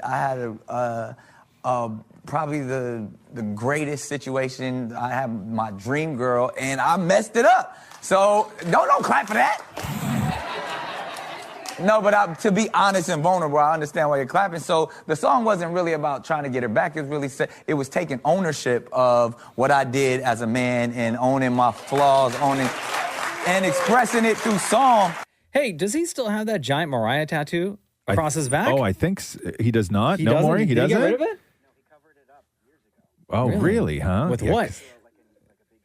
Oh, You had to. Man, you always got it. And it's eagle's always the way, huh? Yeah. Eagle or skull. Yeah, you have to because Flowers that and stuff like tattoo, that was if massive. you remember, it went from shoulder to shoulder, right across his back. Yeah. Yeah, that was a massive tattoo. Yeah. So not a plea to get Mariah back then, right? What did he do when he says that he screwed up? What did he do? Did he step out on her? I imagine that's what he's talking about, right? Or he right? just wasn't like Do we know? No, please. Listen to what he says. I screwed up? Yeah, when somebody said when a guy says they screwed up like that, they mean there was another woman involved. That's exactly what he meant. Nick Cannon. Right? Yeah. So I guess I mean, there's taking ownership and then there's taking ownership. It's not like he's sitting around miserable for the last how many ever years though. Right. He's rebounded a few times. A few? But Mariah doesn't want that. Could you imagine Mariah now? Even if she wanted to, you can't have Nick Cannon around with all those other baby mamas are driving you nuts. I know. Phone blowing up all weekend long. You can't do that. That's another Google Calendar you got to open. Oh, God. Yeah, you can't mess around with that. The Roz and Mocha Show podcast. I'm done, man. I know, I'm me just too. I'm so done. I don't want to wear stupid boots anymore. I don't Same. want to. And I don't want to have my hands cold anymore. Same. Right? I don't want to fight to get the recycle bin to the end of the driveway anymore. Yo, I don't want to. Can I tell you? Okay. I would like to think that I am doing my part Handsome. Oh, sorry. Yes. for the days that we have garbage and recycling. Right. God. Yeah. Okay? Yeah. I have everything. When you say do your organized- part, what the hell more part do you need to do other than stick it at the end of the road? No, That's but your like, part. I know, but like I take extra caution, extra care with the way I organize the garbage and the recycling. Right. And I will take boxes and I will flatten everything. I will tie them up nice. Yeah, but yours gets picked up just the same as the guy next door who doesn't, though, right? I know. Yeah. Which I don't think that the two should be treated the exact same What way. do you mean treated differently? How better do you want to be treated by the garbage man? If stuff falls out of my recycling bin onto the street, Right. don't leave it there and take Thank you. off. Okay. Like pick it up. I gotcha. Okay? I gotcha. Or Yeah, sometimes I'll put stuff in the recycling bin Yeah. and then they'll empty it. Yeah. But then like they'll put the bins, they'll stack them. And when I separate them, there'll Right. still be stuff in the bin. Yeah. Yeah. Right? Or like my green bin, for example. Yeah. There was still stuff in there Right. Like in the bottom. at the bottom. Yeah. It's not cool. Like, come on. Like, if Look I'm at doing- it next week. Maybe next time, fellas. No. If I'm doing my part, Okay. like Yeah. do your part. Right. I'm doing what I can do Fair enough. Okay. out of respect for your job. Right. Like, Right. respect my stuff, bro. Right. You respect my job. Yeah. Okay? Yeah. Okay. Listen, man. Because then, listen, Yeah. if Okay. that's how you're going to treat my bins, then guess what? What? I'm not flattening boxes no more. Okay. Yeah. No, I get it. I'm going to take those Amazon Yeah, boxes man. full, Yeah. like unflattened, Yeah. Sure. and Yeah. just shove them in the... Shove them in. And step on them Yeah. with my boot to flatten Yeah. everything down. No problem. No problem. So mad. I know. You get treated the same way as the lousy SOB next door who doesn't even break down a box. Yeah. Right? They just throw everything out there in So one big mad. giant pile. I hear you. I hear you. Yeah, I hear you. You poor thing. Can I just say, though, I feel so much better getting off, that off my chest. Yeah. Play the Vented Moments thing. I was You didn't. You so- should have done that, man. I know. It's too late. It's not too late. I'm- It's not too late. It's not too late. Because Vented Moments on this show is a real. I love Vented Moments. We got to do another one real soon. Yeah, we will. Um, But I just feel... If you have something to get off your chest, okay, you call us up. You don't even have to give your name. What Mocha just did right now, Mm-hmm. how he feels that he does too much work for the garbage men, Mm-hmm. and it's not appreciated. He respects what they do, but he feels that they don't respect what he does. Not at all. Calm down. Time to get it off your chest right now. Maybe you should talk about your problems. Roz Mocha better moments. It does help. I promise it helps.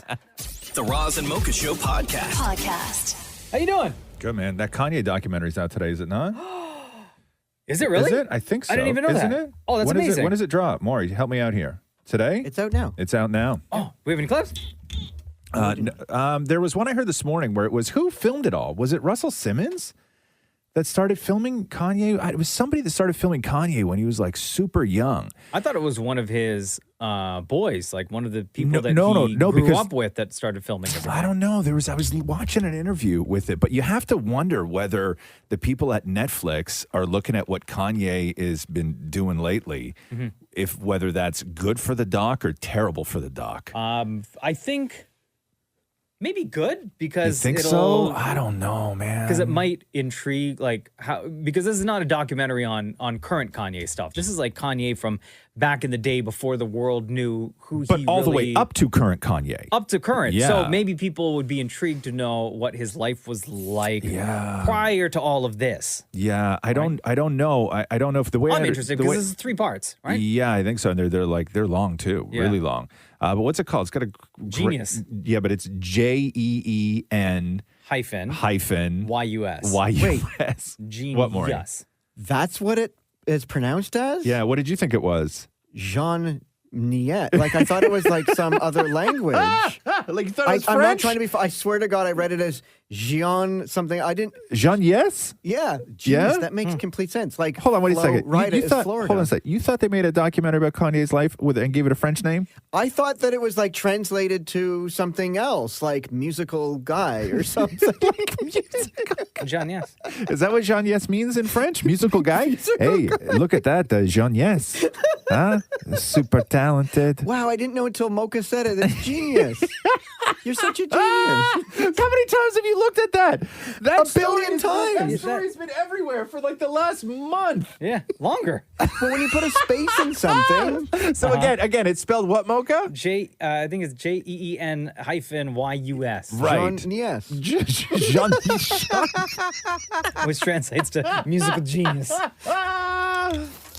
The Roz and Mocha Show podcast.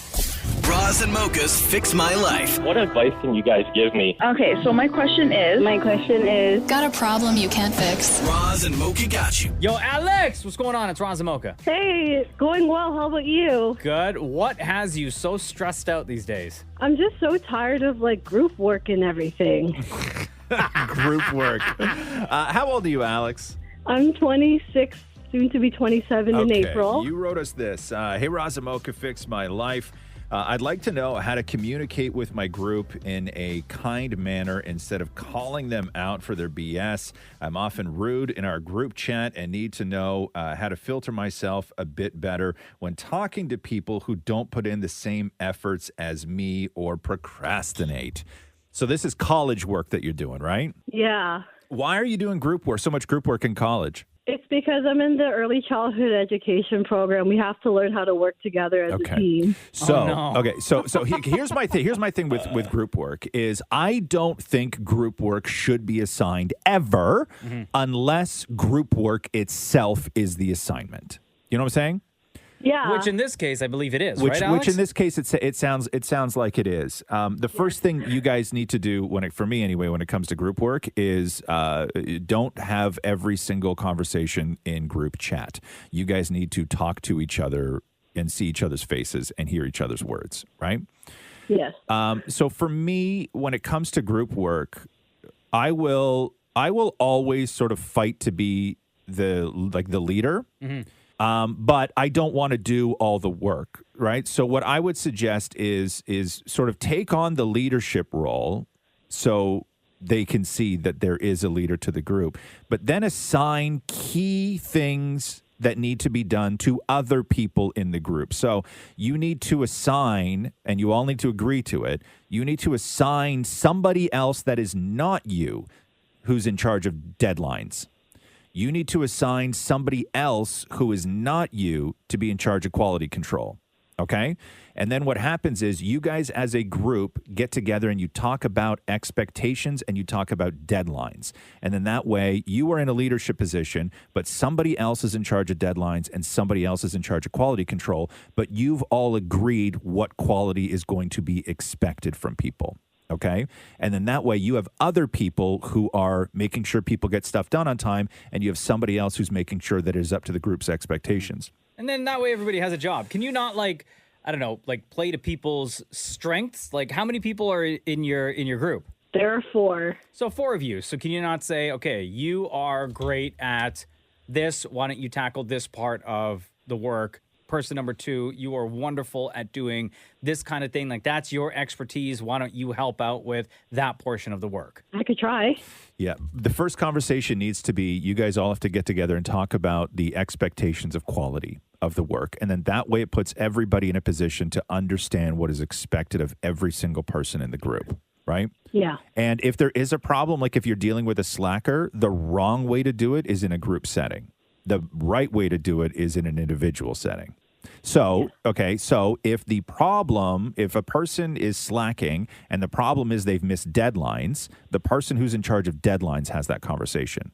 So it's not always you coming down, right? Where you don't feel that everything is on you as the group leader. You give key positions to other people in the group and you let them do those jobs. Okay. You know what I'm saying? Does that help, or like, does it make sense? Yeah, it does. Yeah. Do you think that these tactics will work with your group? I think so, yeah. Okay. I hate group work. I know you do. Anytime we do anything, even around here, like I always fight to have the smallest group possible. I know. Because people just want to, like, they just keep adding and adding and adding. And then once you get a big, giant group, everybody has a big, giant opinion about stuff. And I'm like, I like a small group, right? Yeah, like, who has time for that? You All can, that? no, nobody has time for that, right? I know. It totally sucks. Yeah. But you have to do it, right, Alex? I mean, this is part of your course. Yeah, I know. Yeah. And just remember, for this assignment, like, look at it this way, that the assignment is working in a group. The assignment is not what you're tasked to do. Yes. Okay. And I think that you guys need to, you need to all understand that what this is a study in all of us working as a collective, as opposed to what we're expected to produce as a group. Hey, what's wrong with the other people in your group? They just suck? No, they're just procrastinators. Like, it's only one person, though. And you're the one that's always bringing stuff up? It's like I'm pressured to bring stuff up for other people. Yeah, don't. They give everybody jobs. Yeah. Okay, hope that helps. Wait, aren't you going to ask me who's my favorite? Was this just a giant troll job to get on the radio so we can ask? No. Oh, okay. Alex, between Roz and Mocha, who's your favorite? It's Mocha because you have the evilest laugh, this cackle like that just like sounds so evil, and it makes me laugh all the time. All right. And shiver. And shiver? Wow, shiver? Yeah, because it's like, oh my God, it sounds so evil. Oh, okay. Well, Diablo. Thank you very much for that, Alex. Yeah, you're welcome. Roz and Mocha's Fix My Life on Kiss. I'm looking at this story of how good-looking people have better immune systems. I don't even know how they did this. I know, I have a filter. I subscribe to all the feeds for good-looking people. Oh, there you go. Let me grab a chair and sit down for this one. Okay. Don't get me wrong. I think it's junk science, but I think that the headline is worth it. How you feeling? How you feeling right now, Moore? I don't have that filter. It's like this is brand new information. I'm not saying anything about Maury's it's looks just another reason at why all. I'm going to die early. No. I'm not saying anything about Maury's looks. I'm talking about Maury's immune system. Now you can put 2 and 2 together based on the headline. Like, I have an immune system. It's just not as good as yours. Nah, yours doesn't work at all. Yeah, man, you got stuff going on, Maure. You got stuff going on. All right, let's hear about your good-looking stuff. No, I don't know how they did that. This is like, to me, it's just total garbage. But again, I fall for this stuff all the time. You read all the information. I read it all. They say that they took pictures of 150 college students from the neck up. Yeah. Sounds legit so far, right? And I know what you're asking yourself. Who took these pictures? And like, who are these people? Please don't say the metadata shows it came from Maury's phone. They're all of Maury. Researchers took pictures of 150 college students from the neck up. The students were not allowed to smile, and the women could not wear makeup. Then they tested their blood to see how strong their immune systems were. This sounds totally scientific. This sounds totally scientific. And I bet you they poked them, too, when they weren't looking. You know what I mean? 500 people, meanwhile, had to rate how attractive each person was. And it turned out that the hotter ones had the strongest immune system. So the researchers took 150 pictures of college students from the head up, or not the head up. What am I looking at? Neck up. The neck up. Thank you. The head up. That would be nothing. Yeah. Right? A wall. Uh-huh. And then they had other people rate them. I didn't even think you were allowed to do this anymore. What Well, college for allowed science this you to can, happen? for science. What For college? science? No, hell like back no. in the day when you're going hotornot.com? Yeah, like that's what this is. This is hot or not. And then they just prick people afterwards. Right? You can't. What college, what reputable college put out the call that they needed 500 students to judge the attractiveness of 150 other students? I bet you everyone signed up. You can't. But what I'm saying more is that you see what happens on college campuses and how fast there's an uprising when anything like big this time. happens. You can't suggest anything like this on a college campus. But it's for science to see about your no, immune system. No. You can't do Would this. you sign up? So anyway, so they judge them, and then they I guess they rank them in order of good looking to not good looking, and then they match that with the immunity test that they did, whatever that was, and then they determine that the better looking people have better immunity. In fact, science. The Roz and Mocha Show podcast. Hey, Mocha. Yes, sir. My homie, are you ready? Of course, brother. Let's do the news. The Roz and Mocha Show podcast. News break.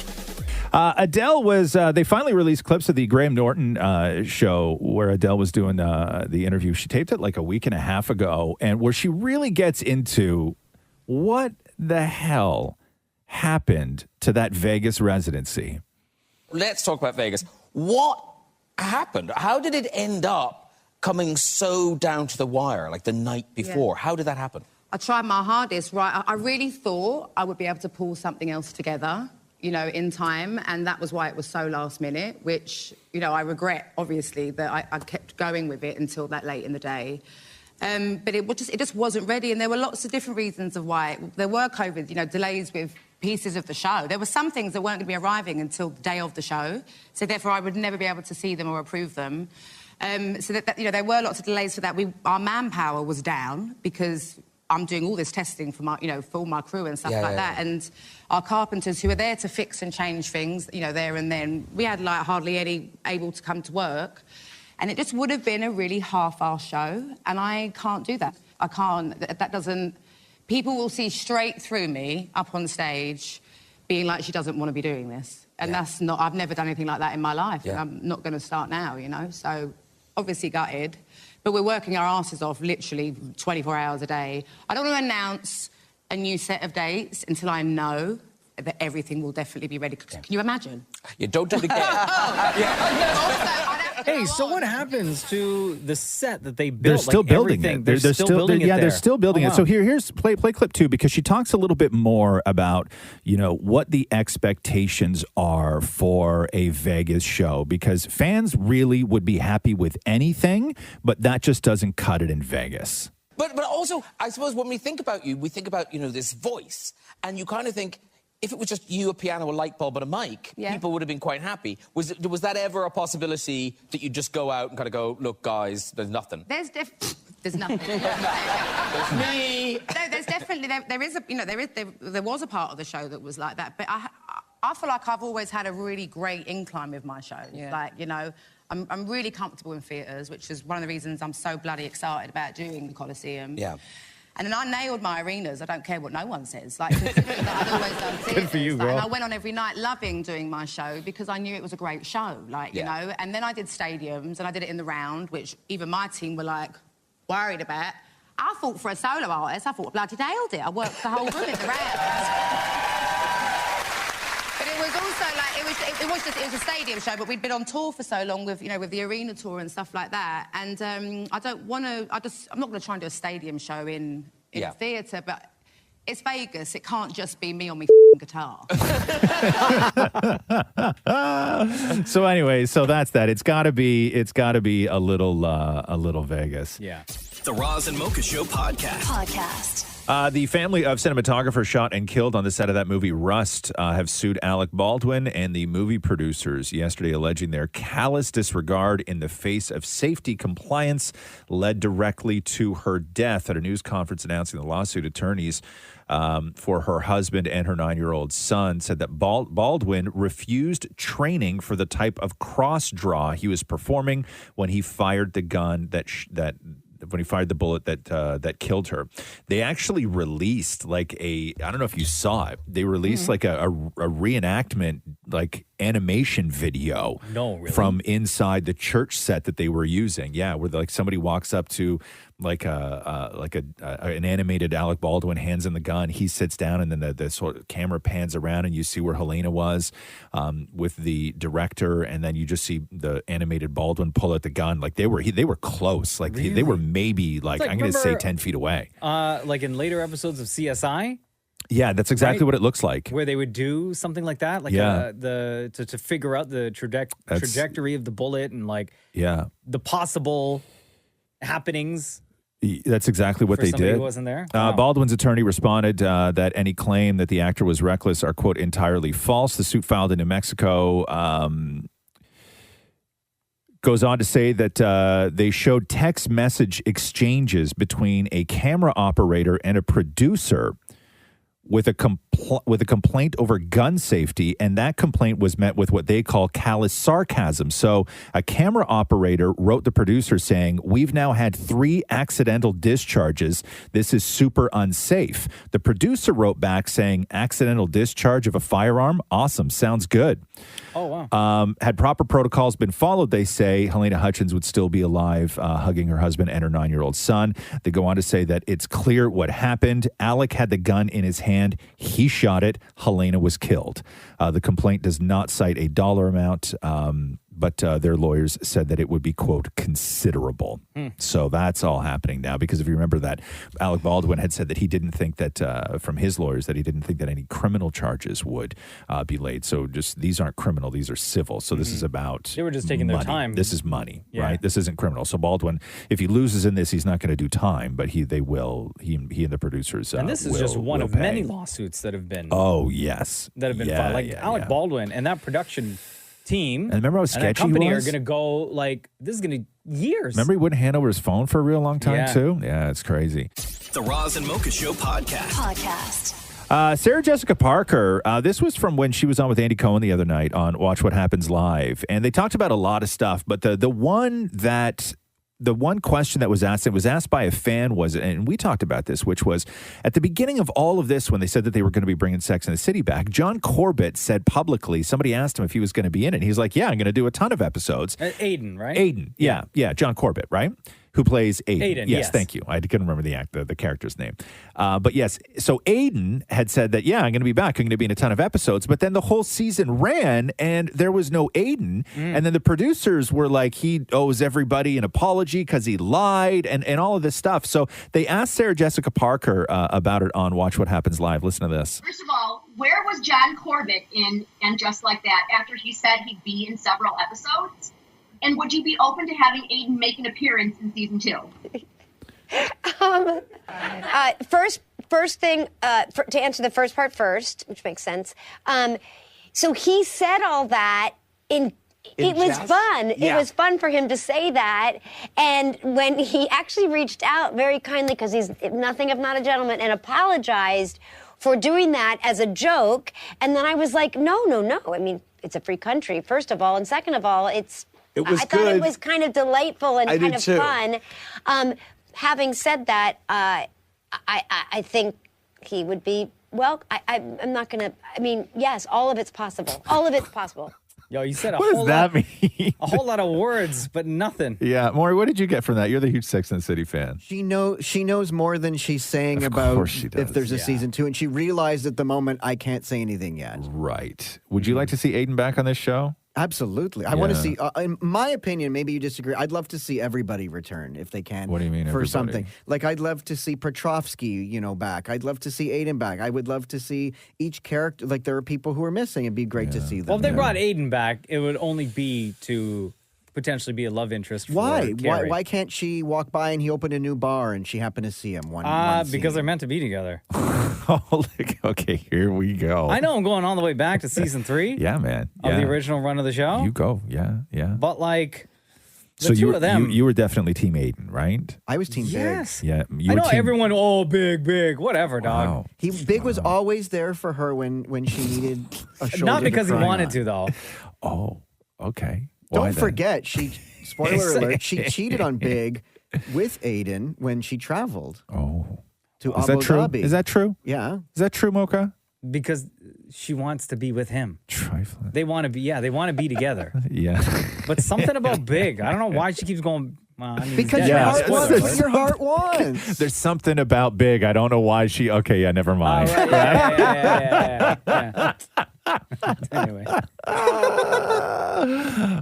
The Roz and Mocha Show podcast. Do we have time for Chet Hanks or no? Dog, we always have time for Chet Hanks. So Chet Hanks, a.k.a. Shabba Hanks, the son of Tom Hanks, he started a YouTube channel where he's not doing his like patois, like white boy summer stuff, right? He's trying to be a little bit more open and honest and real. And in episode 1, he talks about sort of what it was like growing up as the son of somebody who is that famous. So play clip number 1. The number one question I've always got is, what is it like, what was it like growing up as Tom Hanks' son? And it's an interesting answer. The most memorable time I was asked that question was when I was 14 years old. Me and my family were invited to the White House. This is when George W. Bush was president. When I was introduced to the president, he turned to me and he said, "Hey Chester, what was it like growing up the son of a famous father?" The answer I gave him then is pretty much the same answer I give people now. And I said, "Well, Mr. President, there's a lot of advantages, but sometimes it can be pretty weird." And he said, "That's a good answer." That's still true to this day. There's a lot of advantages, but sometimes it can be pretty weird. Everyone knows the advantages, you know. They're self-explanatory. I'm very blessed. I got to do a lot of cool shit that a lot of people don't get the opportunity to do. I got to travel the world, stay in nice hotels, fly in private planes, and I'm very blessed for that. I wouldn't change my situation for everything. The truth is, it is a double-edged sword. You got to keep in mind that fame is the most powerful drug known to man, and can also be the most destructive. So he's trying to be relatable, right? But at a certain point, you grow up a certain way, you just can't be relatable. And so I want to play clip number 2, and then we can discuss like where he's trying to be relatable, but when you're that rich and that famous, it's just not possible most times. So listen to this. My experience was even more complicated because on top of fame already being toxic, I wasn't even famous, you know? I was just the son of somebody famous, so I hadn't even done anything to deserve any sort of recognition, and that created a lot of contempt for me. My dad is beloved, he's on this pedestal, but for me, it created a lot of contempt because people automatically assumed in general that I would just be a really arrogant, entitled, spoiled brat, even though I really wasn't. I'm very privileged, but I wasn't spoiled. I know a lot of wealthy kids that were spoiled. My parents didn't spoil me. I was never just given money or an allowance. I had to work and earn everything that I've made, and it's been that way for my entire life. Growing up, if I needed money to like go out and have fun with my friends, my dad would be like, "Okay, you want some money? Go wash my car. I'll give you $60. Everything was earned, and I'm grateful for that. I'm really grateful for that. I'll give you $60? Like $60 to wash Dad's car. Listen, man, you guys don't know. I had to work for it. Okay, growing up, like, you know, if you want, if you wash my. Do you know what I would have had to have done for $60? You know, growing up, right? Yeah. I was like maybe 7, 8 years old. Yeah. For 50 cents. 50 cents for 2 quarters. Okay. I would take a bucket of water and an old ass rag and wipe the basement steps. Not even the outside steps. Yeah. Not the main floor steps. Yeah. The unfinished basement steps for 50 cents. Yep. Maury, did your dad ever give you $60? No. For anything? If I wanted a new pair of jeans, I had to pay for half and he would pay for the other half. Oh, no, you had to pay for one leg, you had to pay for the other. The Roz and Mocha Show podcast. So now that the Pam and Tommy show has been out for a while, I think that episode 3, 4, 5, maybe, I think that's episode 5 drops today. The question is still, you know, Pamela Anderson's feelings towards it, and a source close to Pamela tells Entertainment Weekly that she won't be watching the show ever. She says, quote, "I don't think she'll I know that she'll never watch this, not even years from now, not even the trailer. The source confirmed that Pamela Anderson was indeed contacted multiple times by people associated with the production years ago, long before filming, and again, while they were in post-production, but she still wasn't interested, unlike Tommy Lee, who Entertainment Weekly says previously confirmed that he spoke to Sebastian Stan about the project. This source close to Pamela says, quote, Tommy doesn't get it. He's still in the same mindset he was at the time, that any publicity is good publicity. Has he seen it? Don't know. But they go on to say, but imagine if a celebrity today had their nudes leaked and then Hollywood recreated not just the crime, but the actual nudes, because that's what they did in this show. That would never happen. In the 90s, Pamela's body was deemed by a judge to be public property. There was no question the tape was stolen property, but the court decided it wasn't private property because Pamela Anderson's body belonged to the world. So having to go through all of this again. But I was wondering whether Tommy Lee had talked to Sebastian Stan or if Pamela still hadn't seen it. And I guess that is the answer to that. I wonder if their son watched it. Yeah, I don't know. They have two sons. They have two sons. Because one of them, they're both around the same age, too. Which is the one that beat up Tommy Lee? The older? Brandon or Dylan. I only remember their names because they have the same names as the guys from 90210. Oh, okay. Right? I think Brandon, I could One be of them wrong. knocked Tommy Lee out a couple years ago in his underpants. Yeah. That's the one. Just left him on the floor. I wonder if it's the same one that was on the latest season of The Hills. Yeah, that was. I think that was the That same guy, one. right? that Because he the was same trying to guy. be an actor. Yeah. The Roz and Mocha Show podcast. A couple of times we've heard bachelors talk about their season while the season is still going on, but I don't think we've ever heard a bachelor talk about their season the way that Clayton Eckhart just did. How far into this season are they? Can anybody tell me this, Shem? Episode 6, I think, aired this week, right? Yeah, they're down to the final, I think it's 6 women?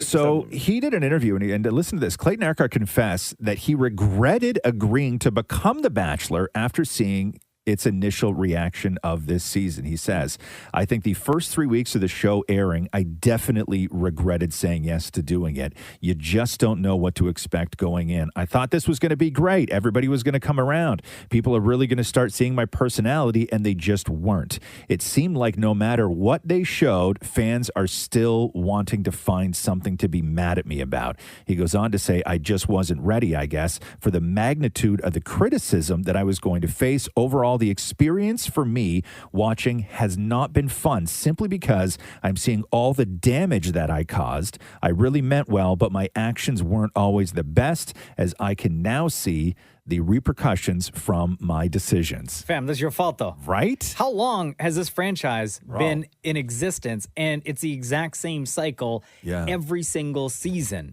where something negative comes out of it. But saying it while the show is still on, that's did you think that you were going to be the one that changed the game? Yeah, I know. But is he particularly rotten, or I haven't watched this season. What is it, Shem?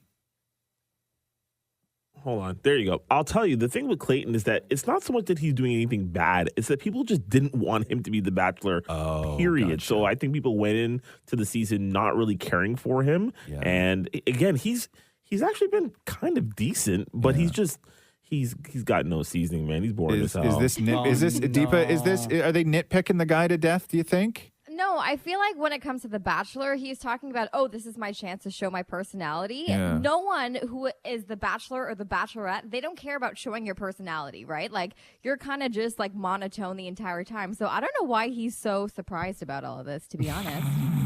What? It's no, true. it makes sense. It makes sense. I didn't watch because, to be honest with you, I'm like everybody else. I really wasn't that interested. He kind of sucks. In seeing Clayton be the Bachelor. The Roz and Mocha Show podcast. How successful was the Tim Hortons partnership with Justin Bieber? I'm going to say the Tim Biebs. Very. Remember that. According to the parent company, the Tim Biebs promotion was, quote, one of the most successful traffic driving initiatives in recent memory and outperformed our internal expectations. The collaboration led to unprecedented social engagement and increased appeal with younger guests. Tim Hortons' parent company, Restaurant Brands International, reported that sales rose 10.3% at stores open last year for the fourth quarter, and that reversed an 11% decline from the same quarter a year ago. So the headline is Justin Bieber almost single-handedly turned Tim Hortons around. Wow. Yeah. So they're going to extend, do you think? Well, they're going to do something else with him for sure. They'll have for to, sure. yeah, capitalize on this. Yeah, absolutely. The Roz and Mocha Show podcast. What is going on with Loki season 2? Are they even doing a season 2 of What are you talking about? Loki? I hope they're doing a season 2 of Loki. Did you not see the end of it? Spoiler Yeah, alert, I But know. it completely opens up for season 2. I know. But what's happening with it? When are we getting it? And for me, one of the big questions is, will Owen Wilson be back in Loki? And this is Owen talking about just that. Is Owen Wilson coming back to Loki? Yes, he there you is go. coming back to Loki. And I think we're going to start filming that pretty soon. I had a great time working on Loki. I really enjoyed Tom Hiddleston and all the people on that. Whoa, slow down with the excitement, sir. Like one of the greatest shows that Marvel put out. Like, tone it down. Right? It's like he's so bored with it already. Can you play that again for me, please? Come on, man. Is Owen Wilson coming back to Loki? Yes, he is coming back to Loki. And I think we're going to start filming that pretty soon. I had a great time working on Loki. I really enjoyed Tom Hiddleston and all the people on that. He sounds like it. So bored with it already. Can't wait. Yeah, The Roz and Mocha Show podcast. There is the buyer for Melania Trump's NFT. Do you remember when Melania Trump posted an NFT? She had a series of them. The series was called the Head of State Collection, and a few of them were autographed images that were important and one-of-the-kind signed items of clothing she wore. So the NFTs were like autographed images of clothing, right? Those were the NFTs. Okay. And then one of them was of just like her eyes, right? Weird. So, and it sold for $170,000. So the buyer of the Melania Trump NFT has been revealed. And according to the blockchain analysis and data, the buyer of the Melania Trump NFT was also the owner and creator of the Melania Trump NFT. What? So Melania Trump bought her own NFT for $170,000. Why would you do that? So a review of blockchain data shows that the address which minted the NFT, so Yes. Melania Trump's team, sent crypto to an address that later converted parts of that into different units of crypto, which then sent to another address that ended up winning the auction. It's called wash trading. So wash trading is usually done to paint a, quote, false picture about an NFT to fool the public into believing there is high demand for the asset.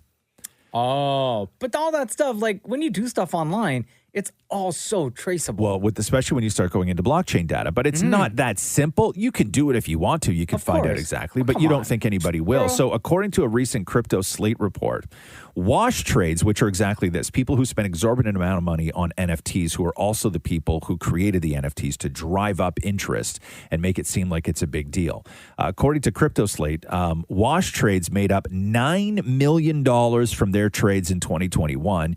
In another report, it was revealed that over 80% of NFT trades on LooksRare were all wash trades. Really? So Just to get the word out there. 80% were people who were paying incredible amounts of money for these NFTs, who are the creators of these NFTs to drive up interest. So you create, say, 5, 6, maybe 25 or 100 NFTs. You post like a bid, right? Like a minimum bid for them, and then you start buying them to drive up the price. Until other people catch on and go, oh, this is worth something. And then you start making money off rubes, basically.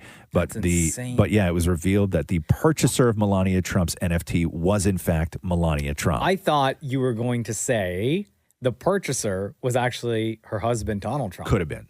Well, I mean, do I have to even clarify that? No, but I thought that it was going to be but I thought you were going to say like blatantly we all found out, or it was found out that it was actually Donald Trump. Well, she's the big NFT fan, but I think he's the big money guy, right? Yeah. Like, so at the end of the day. At the end of the day, yeah.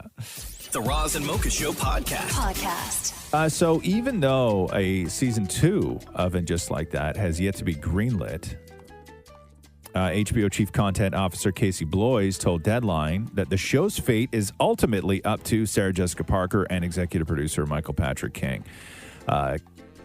Casey says it's really them talking to figure out if there's a story they're excited by. He goes on to say, I think there will be, but they're talking and making sure they want to jump in. It's a big commitment, and they'll have to come to us and let us know what they're thinking, but I'm feeling good about it.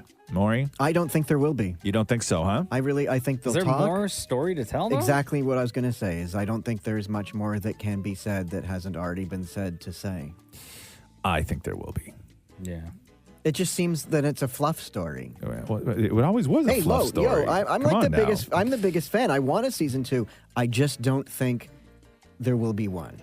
Cynthia Nixon is slamming what she called bizarre fan reaction to her, what she called brave Miranda in the new And Just Like That. A lot of people had a real big problem with Miranda out of the gate. And Cynthia Nixon said, I think it's a bizarre reaction. First of all, I think Miranda is brave, and I think Miranda is charging forward. She doesn't know where she's going exactly, but she knows that she has to go somewhere, and I think that that's always been true for Miranda, right? Miranda's very smart, and she's very tenacious, but the idea that she's level-headed, she's never been level-headed. I don't know the show well enough, but to me, when Miranda first showed up in those first couple of episodes, it just was not the character that you left behind in the original series. She was a lawyer. Not that she needed to be. Well, she was still a lawyer, but just like clueless about things. Like it's not that she wasn't tenacious or smart, but she just seemed clueless about the life. world? Yeah. And Sarah Ramirez, who plays Che, also was what was the character on Grey's Anatomy? Come on now, Head.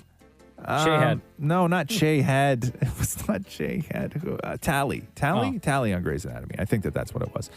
Because a lot of people had a hard time with the Che character and that interaction with Miranda as well.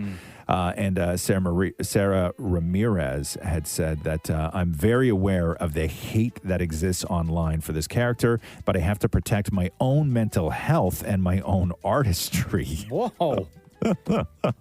Yo, you just gave enough examples right there why they should not be doing a season 2. They did a lot with these characters where they thought they would be so loved. Yeah. And it was the complete And it backfired. opposite. You're right, Shem. I think the character you mean is Callie, right? Callie. Thank you. Not Tally, Callie. But yeah, and also with Miranda, like presumably going into And Just Like That, she had a long alcohol problem. Long that you presume had been there since the show ended the first time. And then so they addressed it, and then there was just no talk of it. Like it wasn't even an issue after she stopped drinking. No, but she didn't. That's the weird thing. Is She like just stopped. You started drinking when we weren't there. You know what I mean? Yeah. Like that didn't happen. And they just abandoned the whole. They abandoned the whole. Just like they abandoned Big dying. Like Carrie had been with Big for how many years? And I'm not saying you can't continue on with your life and look for love and find love. She talked to the ashes in the closet. No, I know, but she's like horny for the. But that's because that was her editor told her to do that. I know she did that all on her own. But she would go into the closet, Yo, talk y'all to the are like ashes. the Sex and the City wiki right now. Mocha, she'd go into the closet and be like, "Hi, I'm gonna go on a date. You'd be happy for me," or something like. You just wait right here. And what would he say? Yeah, I'm gonna get a drink. It's exactly how you and Matthew communicate, like through a closed door with each other. The Roz and Mocha Show podcast. Oh, there is a chance. Listen to this. So Magic Mike 3 we know is happening, and Channing Tatum has had a lot to say about it. 1, they're going to grow their chest hair out, so the boys are not going to wax anymore. See, that's not hot. 2, they are going to update the dancing so they look like they know what they're doing and not just classic bogus stripper moves. They actually really want to amp up the dancing. And now Matthew McConaughey's name has been thrown around as possibly rejoining the franchise. He wasn't in the second one. As his Keep that in character mind. Dallas. He was Spoiler not alert. in the second one. So he was doing an interview with Variety, and they asked him if he would consider going back for Magic Mike 3. And he said, Channing, call me. Call me, bro. I haven't heard from you. Wow. And then he added, I have to read the script first. But it was a hell of a lot of fun doing the first one. So it seems like he would be into it if it's a Hairy decent chest and all. script. Yeah. Is You like a hairy chest, Deepa? Matthew McConaughey already has a hairy chest. He's not hairy, Deepa. He's not hairy at all, huh? Who? Matthew McConaughey. Yeah. And I have no idea, and I don't plan on watching this movie either because it's too many naked guys. I haven't No, seen but what about any hairy of the other chest? You like ones. hairy chest or no? You start forgetting words. I can't watch that movie because it's too many naked. You know what I mean? She gets all flustered. I don't like hairy chests, Mocha. If you Really? must really know. Oh, no, I don't. Wow. I mean, I'd make an exception for some people. Not on my end. There's no exception whatsoever. Wow. No exceptions needed. Does Thalal have to shave, or is he naturally smooth? No, he's naturally smooth. Oh, he is. Is he All right. really? Wow. Yeah, he is. Oh. Yeah, I picked a good one. You know what? I don't. You know, it doesn't put me. I would bet you shave that man in his sleep. I do not. I bet you do. Roz, you know how we sleep. There's no way I'm getting True. to him I know. while we sleep. Fortress. Two fortresses. The Roz and Mocha Show podcast.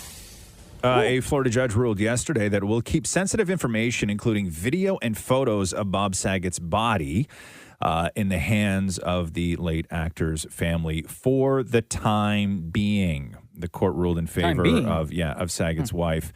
Found that the family would suffer irreparable harm if the records were to be released to the public now. Now, the suit was filed in response to media outlets' filings requesting for specific documents related to the investigation, including photographs, video, and audio recordings. No. As well as what the suit referred to as the statutory protected autopsy information. Now, we talked about this yesterday, which are the sunshine laws in Florida, which basically means that anything that is paid for by taxpayers' dollars is open to the public. Right? Anything. That's why so much information comes out of Florida. All the craziness out of Florida is because anything that's paid for by taxpayer dollars is open to the public.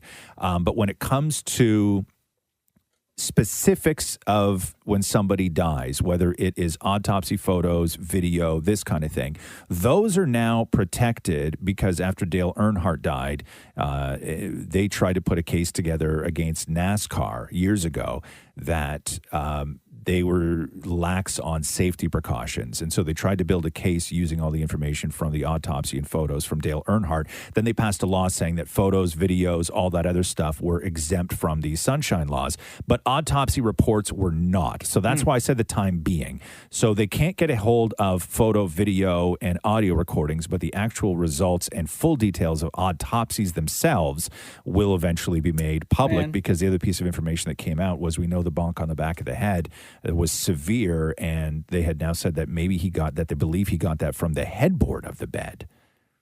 I don't know how they know that. I guess part of their investigation, they found something on the headboard, but like the back of the headboard in the hotel room. So maybe he went to like lay down on the bed. And but it was like, high. It's high. But he went to like, maybe he was standing up and he turned around to go lay on the bed and just like threw himself back and then probably hit his head. Who knows? Super hard. Man? Who knows? But Who that's like, knows? I don't know, saying that the media in Florida are the ones who are requesting this information, right? Yeah. Or they're requesting like photos and videos like that. Because I think that a lot of people think maybe something went down. I don't know, right? I think that For me, at least, that's going too far to say, hey, we need photos and video and this and that, right? Yeah. The Roz and Mocha Show podcast. Shailene Woodley and Aaron Rodgers broke up. Oh, come on. Wait, say what? it ain't so. Shailene Woodley and Aaron Rodgers. Just get engaged? Yeah, they've been engaged for 1 year, actually, a full year. Oh. So, yeah, I Because he don't didn't know. win the Super Bowl? They said it was amicable. The source said, they go on to say that they're very different people with busy careers, and there were obstacles that they couldn't surmount. They will remain friendly. There's no bad blood and no drama. It just didn't work out for them. You got to think, though, that Shailene was starting to have difficulty in Hollywood because Aaron Rodgers is anti-vax, right? Yeah. That prevented a lot of people. Because he made the news a lot. Right. Past couple of months I'm because sure of his views. Yeah, I'm sure people were not taking meetings with her. Maybe didn't want her to work, and maybe they didn't say it right away, but you can tell when things dry out, right? Yeah. And maybe they didn't agree on that. I don't know. I don't know whether they did or not. This is the Roz and Mocha Show podcast. Robert Pattinson last night on with Jimmy Kimmel talking about the Batman, and haven't heard Robert Pattinson really kind of go into detail about what he knows about the film. Everyone keeps telling me, they're like, you know, if it all fails, you've still been part of something really special. I'm like, well, I don't want to be like the worst one. That's what I get remembered for. What maniac said that to you? That seems like the worst thing you could say to anybody. A lot of different people, especially like the week before the release. Yeah, I'll bear that in mind. Have you seen the movie in its entirety? I saw it 3 days ago, yeah. You did? Yeah. Were you nervous going in? I was absolutely terrified. I haven't been this scared to release a movie in such a long time. I haven't even released a movie in a really long time. At what point during the film did you breathe a sigh of relief? Was it right away? Did it take you to the end? How did that go? Yeah, I mean, I'd seen the first 90 minutes by myself in an IMAX before, and I knew that the first 90 minutes was great, but I've kind of gotten into this habit where I kind of realized I need to be in the perfect balance of serotonin to watch my own stuff. And like, so I need to work out for 2 hours beforehand. I need to have an enormous amount of sugar and caffeine. And so like, whatever I'm watching, I'm like, yes. Really? Wow. So, but what about the voice? Because you only get a little tiny taste of Robert Pattinson's voice. The Batman voice is one of the things that is debated among Batman fans and always will be, is who is the better Batman, who is the best Christian Batman Bale. voice, all of this stuff. So how did Robert Pattinson do on the Batman voice? How long did it take you to figure out the voice, the Batman voice? I mean, I actually found out a funny thing about it because I wanted to do a radically different thing to all the other Batman. You did? And I'd started in a kind of, I just thought, because everyone does this kind of gruff, gravelly thing. I'm like, I'm going to do the opposite. I'm going to go really whispery. And I tried to do it for the first, 2 weeks, and it just looked absolutely atrocious. And they told me to stop doing it. But then I found out from Nick, who was putting me in the suit every day, that's what Christian Bale did on Batman Begins as well. And if you listen to the first Batman Begins teaser trailer, you can hear the original voice. I only found this out a couple of weeks ago. Yo, really, huh? Batman doesn't whisper, though. I'm Batman. I think they're talking about whisper. Yeah, like whisper, like this. Yeah, like a, hey, everybody. Not like that. I'm Batman, No. I saw the bat signal. What's going on, Not Commissioner? that, not that kind of whisper. Like whisper like this. So you don't really talk that loud, but you're only talking like this. I think it's not like this. I think it's like this. No, not like that. Who are you? Yeah. I'm Batman. I think that's what it is. And now it's time for Ask Roz and Mocha. Hello, Rayman46. What's up? It's Roz and Mocha. Good morning. Thanks for having me. We love kicking off the podcast with somebody who is a big fan that wants to ask the room a question, and your name looks familiar because we know you load up the comment section with questions all the time, so we appreciate that. Thank you so much. No problem. Which question? Yeah, so I was wondering if, like, you or Maury have ever gotten, like, seriously sick from doing any of the food challenges. Oh, from the many food challenges that we do I on the have. Roz and Mocha Show. When I used to funnel stuff, and I funneled the Shamrock Shake. That's right. And I got really ill. It's weird to me, and by the way, funneling is like when, like what you see in movies, or maybe you've funneled something, is where there's a funnel and a piece of like hose, and you put the hose in, and then you lift up the funnel, and it just shoots all down in your mouth. So Maury used to funnel things on the show a lot. Shamrock Shake was one of them. Maple syrup he funneled, chocolate milk, eggnog, KFC gravy. Remember that one? Chalet sauce, I think. Chalet sauce he funneled. And out of all of that stuff, even eggnog, it was the Shamrock Shake that hit you the hardest, right? Yeah, I was curled up on the floor. Yeah, that's weird. So Maury did get sick. Now, as far as the combos go, because fans have always written in saying, hey, why don't Maury and Mocha try this mixed with this, or this combo of this? Have you eaten anything, Mocha, that is actually like done damage to you? No, like we've had stuff that in the moment it would be disgusting, right? I think the only time I ever felt affected was, did we do like 30 seconds or less where you had to drink like a full glass of cream or something Heavy like that? cream. Right? Yeah. Was that one? Yeah, that was one of them. Okay, so that one kind of messed me up for like half a day. Yeah. Like right after, I just felt so bloated, Yeah. right? Because it wasn't like It's a lot of dairy. It's a Yeah, lot of dairy kind of hits dairy. me a little different now, right? So that day, like I remember immediately after the dairy hit, and I just felt heavy Yeah. for the rest of the morning. And then for the first part of the afternoon, I was just like drinking water the entire day because I had to just like try to flush it out of my system. And you have a lactose issue, like lactosis or something? Yep, lactosis. Yeah. No, like aren't you like you have some sort of issue with it? Yeah, I just said dairy don't hit me the same no more. Right, yeah. Yeah, that's the issue. Also lactosis.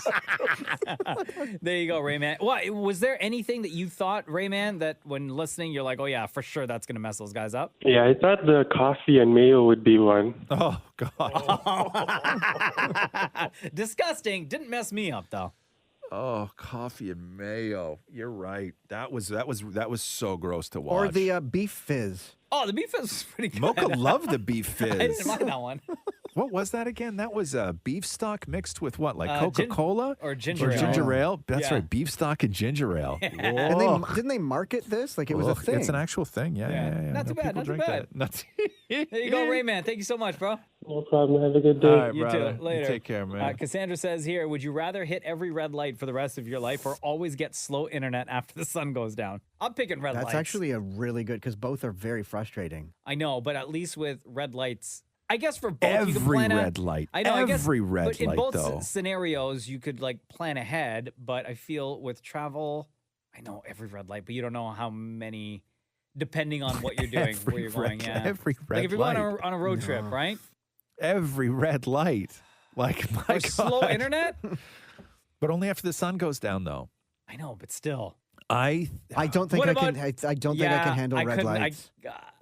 That's tough. I couldn't do the slow internet because think about like in the wintertime, right? When the sun goes down at like 4 it's o'clock in the early. afternoon. Still early. They didn't say no internet. They just said slow internet. Slow internet. So maybe you can't stream Netflix, but you can still, send emails and surf the web and Yeah, stuff it's like just that. like it would just make your life a little more inconvenient. God, man, like even on one road, like when I come off the highway and Maury comes off that same exit on the highway, just getting up the road that leads to this station, you hit potentially 1, 2, 12 maybe? 3, 4, 5, 6, 7, 8, 9, 10 sets of stoplights on one road that I've leads to this completely station. recently changed my route to work because of those red lights. Have you really? Yeah, I now go up a different road because I can't handle that in the morning. So then but for you guys, that's like an extra 2 to 5 minutes. I know, but when you're the only one at no. an intersection, it really hits you in the heart that you're like they force you to stop. It hits you in the heart. Hold on here. Let me just find out here. How long do red lights last? Isn't it 30 seconds? You have the countdown. Yeah. No. No, like anywhere from like, I guess it depends on the time of day, right? Because they adjust based on traffic. Isn't it like anywhere from 30 to 60 seconds? Sometimes Or it feels- 30 to sometimes 45? Sometimes it feels longer, man. That's what she said. But now they do something different with the red lights, where pedestrians can go first, and I find Yes. that kind of frustrating. Why? Because I'm like, because then you have to. I feel like I'm sitting there longer. Yeah, it's you not- probably are. It's not that much longer, though. That's what she said. That's what Matthew says. Why am I laughing? Yeah, exactly. Here we are here. Red lights. They said no one is coming too long. The typical light cycle is 120 seconds, meaning the longest you 2 would minutes? Yeah, meaning the What? longest you would ever have to sit at 1.5 to 2 minutes. So let's say I hit all 10 Yeah. on my way on one road. That's an additional 20 minutes. Right. You have to adjust No for. way. Right. No way. I'd rather. I That's honestly would rather the that's slow internet. one road. I'm still picking the red lights, guys. You are, eh? Yeah. I'm still picking the red lights. Shem? You too, Yeah, Shem? 100%. There's Yeah. nothing more frustrating than slow internet. Yeah. Yeah, I'm still I picking the hate it. red lights. Here's my No thing, way. though, is that I could adjust my life because of slow internet after the sun goes down. I could not. There's no adjustment you can do to deal with the fact that every single red light you come across, you hit. There's no adjustment for that. Even if you turn right, you're going to go another block. There's Yeah. going to be another At red some light there point, you're gonna waiting hit for you. yeah. You 'Cause will you can always just watch hit red Netflix lights during the day. right? I would download movies, right? Mm-hmm. And I would like do all my work during the day. I could compensate for for slow internet in the evenings. I could work my life around that. It would suck. We can't sit there and just like stream a bunch of stuff on Netflix. It would suck, but I would manage, right? I would figure out a way to manage. I can still find entertainment in the evenings. right? But man, I would lose my mind, I think, if forever I hit every single red light. And you know that, tomorrow I'm going to have to do this again. Again, yeah. I don't know, guys. I'm still picking the red lights. You are, huh? Yeah, but knowing how angry you get, I could see you being so mad at a red light. Who, me? Mm-hmm. You would be late for everything. What do you want me to do, though? I'm going to say, red lights. You'd be late for everything. Yeah. Everything. I know. I don't care. If I hit every red light all the way from my house, Mm-hmm. 1, 2, 3, 4, 5, and then there is the 10, so 15, right? Uh-huh. So right now it takes me, if I cruise through, get a couple reds, whatever else, it takes me like 15, 16, 17 minutes to get to work, Yeah. right? That's a quick commute for me in the morning. I would be doubling that, I'm trying to think of how many lights like I hit. easily doubling that. Yeah, I hit about 10. Yeah. Before I get to the highway. And then when I get off the highway, Yeah. there's 1, 2, 3. So that's 13. For my daily commute, it would be 13. That's just work. 13 lights. Let's say 90 seconds a light, right? Yeah. Oh, man, that's a lot. See? So, yeah, so I'd have to, oh, man. I'd Slow have to wake internet. up even earlier. Or do you, I can't suggest that. Start running red lights. No. No, you man. can't. No, then you say you're getting popped. That's a tough question. That's a real tough question. I'm going to say I'm taking slow internet after the sun goes down. That may be the best would you rather that we are ever gone. I'm still going to say red lights. I don't care. You are, huh? Shem, Yeah. you're still saying red lights? 100%. I only have 5 lights on my commute, so I'm definitely. Yeah, but what about, I know, but in life though, in life. Yeah, I'm not dealing with slow internet, It's man. not. No. I'd rather deal with. I can't sit at a red light and then a red light and then a red light. Yeah, no, it's tough. That's a tough question. You Anyway. just watch your Netflix shows during the day. Yeah, what's Your vocab just hit a red light. Charmaine wants to know from you, Damnit Maurie, what your favorite episode of the Golden Girls is. Okay, so one of my favorite. I have 2. So for an emotional episode, it's the AIDS episode. Excuse me? The AIDS episode. What was the plot line on that one? Rose's friend, she works at a crisis center, and one of Rose's friends tested positive. No, sorry, Rose tested positive for HIV. Right? Oh. And then Blanche started putting R's on the mugs that she was using and stuff. But then it turned out it came back that in fact, no, everything's fine, you're good. But it really taught them, and then Blanche had to come around being like, you know what, it's fine, you can't catch it from drinking out of a cup. Like it was back in the day where AIDS first started, where you can't catch it from this, you can't catch it from that. And it was really an emotional episode. The other one... How did they explain Rose getting HIV? She went for a test, and then it was wrong. I know, but at some point you have to be, if you think for 1 second that maybe you have HIV, you have to start thinking, well, how did I get HIV? Right? What was Rose thinking? That it was incorrect. She's like, there's no way I have HIV. Okay, but so there was never... there was never like a, But I was in this situation, But Blanche and here's thought why. that she had HIV. So how did Blanche They think thought that she Rose... caught it from the crisis center. How? I guess being around... Like COVID? Being around gay men. Oh, yeah. I guess that was all part of it. You could catch Oh, it from... Yeah. Gotcha. The other one, part of the it's education, right? inappropriate now, maybe, Mm-hmm. but Rose was dating a short person. Yeah.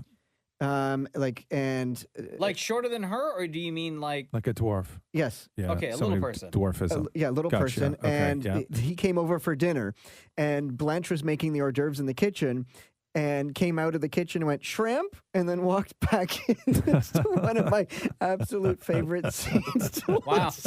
Inappropriate, Maury. Inappropriate. But it's still Do you don't you remember that? Do you remember that episode? They did that on Modern Family too, where when Mitchell was straight in high school, he had sex with one woman, right? And then years later, he saw her at the mall in L.A. and she was walking around, and she had a redheaded kid with her.